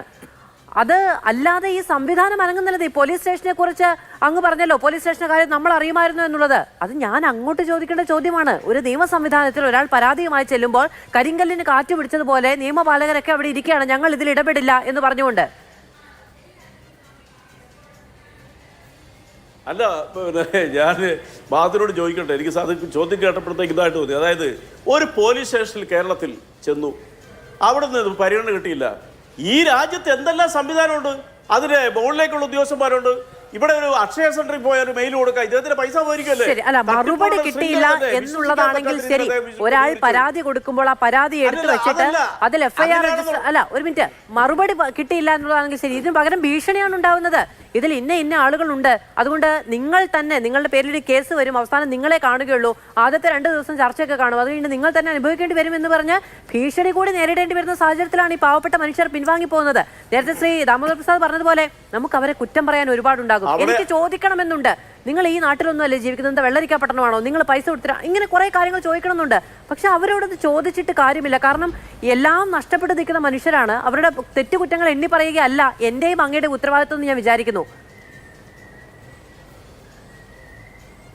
ഞാൻ 100% യോജിക്കുന്നു. കാരണം നമുക്ക് അവരോട് ദേഷ്യപ്പെട്ടിട്ടില്ല. അവർ പോയി ഇതുപോലത്തെ തട്ടിപ്പുകാരുടെ വലയിൽ വീഴുന്നതിലുള്ള അമർഷമാണ് ഈ സംസാരിക്കുന്നത്. നിങ്ങൾ മാധ്യമങ്ങൾ നിത്യേന ഇത്ര തട്ടിപ്പുകാരുടെ വാർത്തകൾ കൊണ്ടുവരണ്ടേ? നിങ്ങൾ ഇതിനെ കൊണ്ടിരുന്നത് ബോധവൽക്കരണത്തിനല്ലേ? അല്ലെങ്കിൽ ഈ തട്ടിപ്പുകാരുടെ വാർത്തകൾ ഞാൻ കൊടുക്കുകയെന്ന് പറഞ്ഞു മാധ്യമത്തിന് ഇവിടെ നിൽക്കാൻ പറ്റുമോ? നിങ്ങൾ മനുഷ്യനെ ബോധവൽക്കരിക്കാനാണ് ഈ സ്ഥിരമായിട്ട് ഈ മാധ്യമങ്ങളിലൂടെ ഈ വാർത്തകൾ നിരന്തരമായിട്ട് കൊടുത്തുകൊണ്ടിരിക്കുന്നത്. അത് കേരളം തട്ടിപ്പുകാരുടെ ഒരു ഹബ്ബുവാ. അതല്ലേ ഞാൻ പറഞ്ഞു, നേരം വിളിക്കുമ്പോഴേ എഴുന്നേറ്റ് ചെല്ലിരിക്കും എന്നെ ഒന്ന് തട്ടിക്കണമെന്ന് പറഞ്ഞുകൊണ്ട് നിത്യവും ഇപ്പൊ സൈബർ തട്ടിപ്പുകൾ സ്ഥിരമായിട്ട് കേരളത്തിൽ വരുന്നു ഒരേ പാറ്റേണിൽ. എന്നിട്ടും കൊണ്ട് പഴയ ആട് മാഞ്ചിയം മുതൽ ഇപ്പോഴത്തെ സൈബർ തട്ടിപ്പ് വരെ കേരളമാണ് അതിന്റെ ഒക്കെ വിളനിലമായി മാറുന്നത് എന്നുള്ളത്. നമ്മൾ ഏറ്റവും പ്രബുദ്ധരായവരാണ്, ബുദ്ധിയിലേറെ മുന്നിൽ നിൽക്കുന്നവരാണെന്നൊക്കെ അഭിമാനിക്കുമ്പോഴും ഇത്തരം തട്ടിപ്പുകൾക്ക് ആദ്യം കൊണ്ടുപോയി തലവെച്ച് കൊടുക്കാനുള്ള നമ്മുടെ ഒരു പ്രത്യേക കഴിവ് എടുത്തു പറയേണ്ടതാണ് എന്നുള്ളത് നമുക്ക് പറയാതെ പോകാൻ കഴിയില്ല എന്നത് പ്രധാനമാണ്. ആരെങ്കിലും ഒരാൾ വന്നാൽ കയ്യിലിരിക്കുന്ന പൈസ എടുത്തു കൊടുക്കുക എന്ന് പറയുന്നത് നമ്മുടെ രീതിയായി പോയി. പക്ഷേ ആ സംവിധാനം, അങ്ങനെ ഒരു സാമൂഹ്യ അന്തരീക്ഷം ഉണ്ടെങ്കിൽ ഈ സംവിധാനങ്ങൾ കൂടുതൽ ജാഗ്രത പുലർത്തുന്നതാണ്. പറയൂ. ഒരു ഒറ്റ കാര്യം പറയാനാണ് ഞാൻ അനുഭവിക്കുന്നത്. അതായത് ബെന്നി പെരുവന്താരം എന്ന് പറയുന്ന വ്യക്തി, ആ വ്യക്തിയെ വിശ്വസിച്ചാണ്, ആ വ്യക്തി DCC ജനറൽ സെക്രട്ടറിയാണ്, വിചിത്രമായ വാദങ്ങൾ കൊണ്ട് അയാളുടെ മകളിട്ട് ഒരു ഫേസ്ബുക്ക് പോസ്റ്റ് ഇയാൾ റീപോസ്റ്റ് ചെയ്ത കഥകളെന്ന് ഞാനിവിടെ മനഃപൂർവ്വം പറയാതിരിക്കുന്ന ഒരു എഞ്ചിനീയറിംഗ് കോളേജിലെ വിദ്യാർത്ഥി മരിച്ചതുമായി ബന്ധപ്പെട്ട് അത് ഞാൻ ആ ചാപ്റ്റർ ഞാൻ ഓപ്പൺ ചെയ്യുന്നില്ല. അത് പറഞ്ഞാൽ ഇതിൽ കൂടെ ഒക്കെ കാര്യങ്ങൾ പറയേണ്ടി വരും. അത് പോട്ടെ, ആ കുട്ടിയെ വെറുതെ നമ്മൾ ബുദ്ധിമുട്ടിക്കുന്നത്. ഇപ്പോൾ അവസാനം അയക്കാതെ അത് പിൻവലിക്കേണ്ടത്, അത് പോട്ടെ. എന്നിട്ട് BJP വന്ന് BJPയുടെ സംസ്ഥാന കമ്മിറ്റി അംഗമായിട്ടിരിക്കുന്ന ഒരു വ്യക്തി ഈ രീതിയിൽ പറയുമ്പോൾ സാമാന്യ രീതിയിൽ ഈ ഒരു ഡ്രൈവർ എന്നുള്ള നിലയ്ക്ക് ഡ്രൈവറെ മോശമായിട്ട് പറഞ്ഞില്ല, ആ മനുഷ്യൻ വീണു പോവും, സത്യ. പക്ഷേ ചോദ്യം വേറൊന്നുണ്ട്, ആ BJPയുടെ ഏതെങ്കിലും ഒരു നേതാവിനോട് ഇങ്ങനൊരു സംഭവം ഉണ്ടല്ലോ, ഇത് ശരിയാണോ? കേന്ദ്ര സർക്കാരിന്റെ സ്ഥാപനത്തിൽ പോലും ജോലി പഠിച്ചു തരാൻ എന്ന് പറയുന്നു. ഇയാൾ എന്നെ കൊണ്ട് തിരുവനന്തപുരത്ത് പോയിട്ട് ഞാൻ കൊടുക്കണോ എന്ന് ഒരു വ്യക്തിയോടൊന്നും ചോദിക്കാൻ മേലെ. അറിവില്ലായ്മ ഒരു കുറ്റമല്ല, അറിവില്ലായ്മ ഉണ്ടെന്നുണ്ടെങ്കിൽ മറ്റുള്ളവരോടൊന്നും ചോദിച്ചുകൂടെ? ഇതെല്ലാം കൃത്യമായി ആസൂത്രണം ചെയ്യാനും ആളുകളെ പറഞ്ഞു മയക്കാനും കഴിവുള്ളത് കൊണ്ടാണല്ലോ വീട് വിറ്റടക്കം പൈസ കൊടുത്തിരിക്കുന്നത്. അപ്പോ അങ്ങനെയുള്ള ആളുകൾക്ക് വിലസാൻ കഴിയുന്നു എന്നുള്ളതിലേക്കാണ് നമ്മൾ ചിന്തിക്കേണ്ടത് എന്ന് തോന്നുന്നു. ഇതിലേക്ക് നമ്മൾ ഈ തട്ടിപ്പിനിരയായ ആളുകളിലേക്ക് വീണ്ടും പോവുകയാണ്. കണ്ണൂരിൽ നിന്ന് നമ്മളോടൊപ്പം തത്സമയം ചേരുന്ന ആളിലേക്കാണ് വീണ്ടും പോകുന്നത്. അങ്ങേക്ക് കേൾക്കാമെന്ന് ഞാൻ വിചാരിക്കുന്നു. ഈ കേരള കോൺഗ്രസ് ബിയുടെ ഓഫീസിലേക്ക് പോയപ്പോൾ അവിടെ ഈ അഗസ്റ്റിൻ ജോൺ കൊച്ചുപറമ്പിൽ എന്ന ആൾക്ക് സ്വന്തമായി അവിടെ ഓഫീസോ ഇരിക്കാനുള്ള സംവിധാനമോ ഒക്കെ ഉണ്ടായിരുന്നു എന്നുള്ളതാണ് അങ്ങ് നേരത്തെ പറഞ്ഞത്. അപ്പോൾ അതൊരു പാർട്ടി ഓഫീസിൽ അപ്പോയിന്റ്മെന്റ് എടുത്തു പോകുന്ന ആളോടുള്ള സമീപനമായിരുന്നു അവിടെ ഉള്ളവർക്ക്?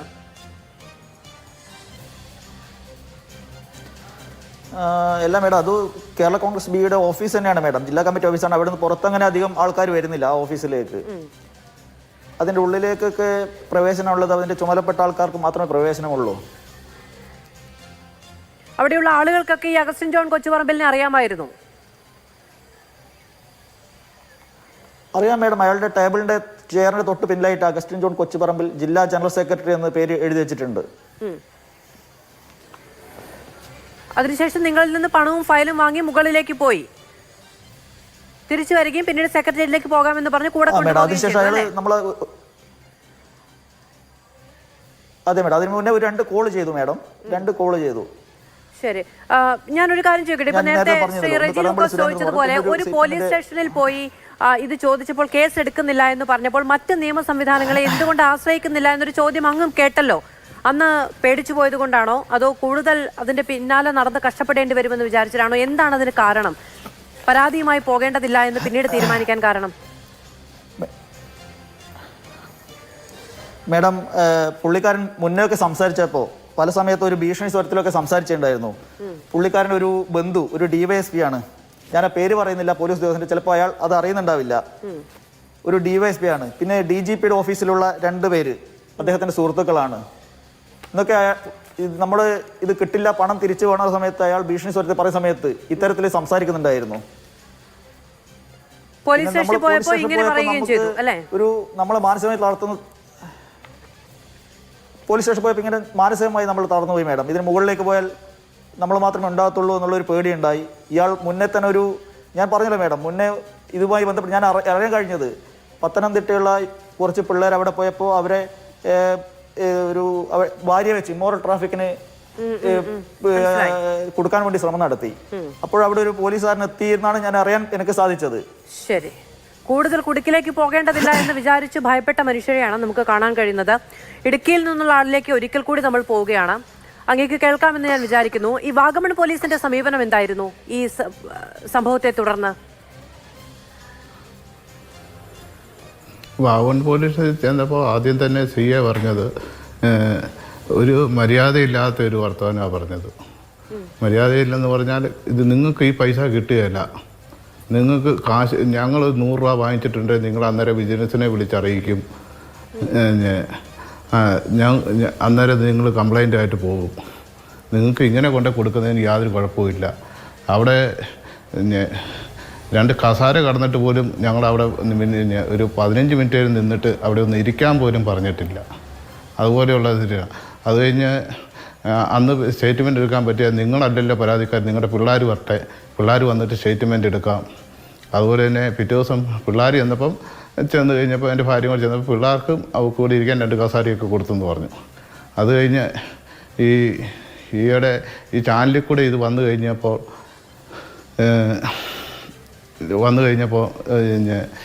ഇവർക്ക് തിരുവനന്തപുരത്ത് പോകാൻ നമ്മുടെ വണ്ടി കൊടുക്കണം. നമ്മുടെ ഈ അവസ്ഥയിൽ ഇരിക്കുന്നിടത്ത് നമുക്ക് വണ്ടി കൊടുക്കാൻ യാതൊരു മാർഗ്ഗവുമില്ല. ഒരു തിരുവനന്തപുരം പോയിട്ട് വരണമെങ്കിൽ തന്നെ ഒരു 5000 രൂപയുടെയും ഡീസൽ അടിക്കണം, അല്ലെങ്കിൽ ടാക്സി വണ്ടി അറേഞ്ച് ചെയ്ത് കൊടുക്കണം അവർക്ക് എന്നൊക്കെ വിളിച്ച് പറയുക. നമ്മളത്തെ ഇപ്പോഴത്തെ സാഹചര്യത്തിൽ നമ്മുടെ വണ്ടി അറേഞ്ച് ചെയ്ത് കൊടുക്കണമെന്ന് പറഞ്ഞ് ആവശ്യപ്പെട്ടു. അല്ലെങ്കിൽ ടാക്സി നമ്മുടെ ഇപ്പോഴത്തെ സാഹചര്യത്തിൽ നമുക്ക് ഒരു ടാക്സി വിളിച്ചു കൊടുക്കണമെന്ന്. നമ്മുടെ ഇപ്പോഴത്തെ സാഹചര്യം എനിക്ക് ആത്മഹത്യ ചെയ്യുന്നതിന്റെ വക്കിൽ ഞാൻ നിൽക്കുക. നാട്ടിലുള്ള ആളുകളുടെ അവരെ കൊണ്ട് എനിക്ക് വാവന്റേഷൻ ശരി, ഞാൻ ഒരു കാര്യം പറയുന്നു, കുഞ്ഞുങ്ങളും കുടുംബവും ഒക്കെ ഉണ്ട്, അവനവന്റെ ജീവനോളം വലുത് മറ്റൊന്നുമില്ല. ഇനി ഈ പ്രശ്നവുമായി ബന്ധപ്പെട്ട് എന്ത് സംഭവിച്ചിട്ടുണ്ടെന്ന് പറഞ്ഞെങ്കിലും അതൊക്കെ മനുഷ്യന്മാർക്ക് പരിഹരിക്കാൻ കഴിയുന്ന പ്രശ്നങ്ങളാണ്. അതുകൊണ്ട് അത്തരത്തിലുള്ള അങ്ങനെ ദുർബലപ്പെട്ടു പോകാനുള്ളവരല്ല മനുഷ്യർ എന്ന് ഞാൻ അങ്ങയോട് വളരെ ആത്മാർത്ഥമായി പറയുന്നു. അത്തരത്തിലുള്ള മോശം ചിന്തകളൊന്നും മനസ്സിൽ ഒരിക്കലും ഉണ്ടാവരുത്. കേട്ടോ? ശരി. എനിക്ക് വാഗമൺ സ്റ്റേഷനിലോട്ട് പോകുന്നതിന് പോലും എനിക്ക് ഭയമായിപ്പോൾ. അവിടെ ചെന്ന് കഴിഞ്ഞാൽ അവർ ആ സൈസ് ഇടപെടലിൽ അവിടെ ഉണ്ടാകുന്നത്. അല്ല, അതൊക്കെ പരിഹരിക്കപ്പെടും. ഈ വണ്ടി അറേഞ്ച് ചെയ്ത് കൊടുക്കണം എന്ന് പറഞ്ഞതിന് ശേഷം പിന്നീട് അവർ തിരുവനന്തപുരത്ത് വരികയുണ്ടായോ? അങ്ങ് പറ്റില്ല എന്ന് പറഞ്ഞോ? ഞാൻ പറ്റിയായിരുന്നു പറഞ്ഞു. എൻ്റെ ഇപ്പോഴത്തെ സാഹചര്യം എന്നെക്കൊണ്ട് പറ്റിയായിരുന്നു പറഞ്ഞു. നിങ്ങൾക്ക് ഇത്രയും കാശ് കൊണ്ട് കളയാനുണ്ടല്ലോ, ഞങ്ങൾക്ക് ഒരു വണ്ടി അറേഞ്ച് ചെയ്യാൻ നിങ്ങൾക്ക് കാശില്ലേന്ന് എന്നോട് എടുത്തു പോയത് ചോദിക്കുക.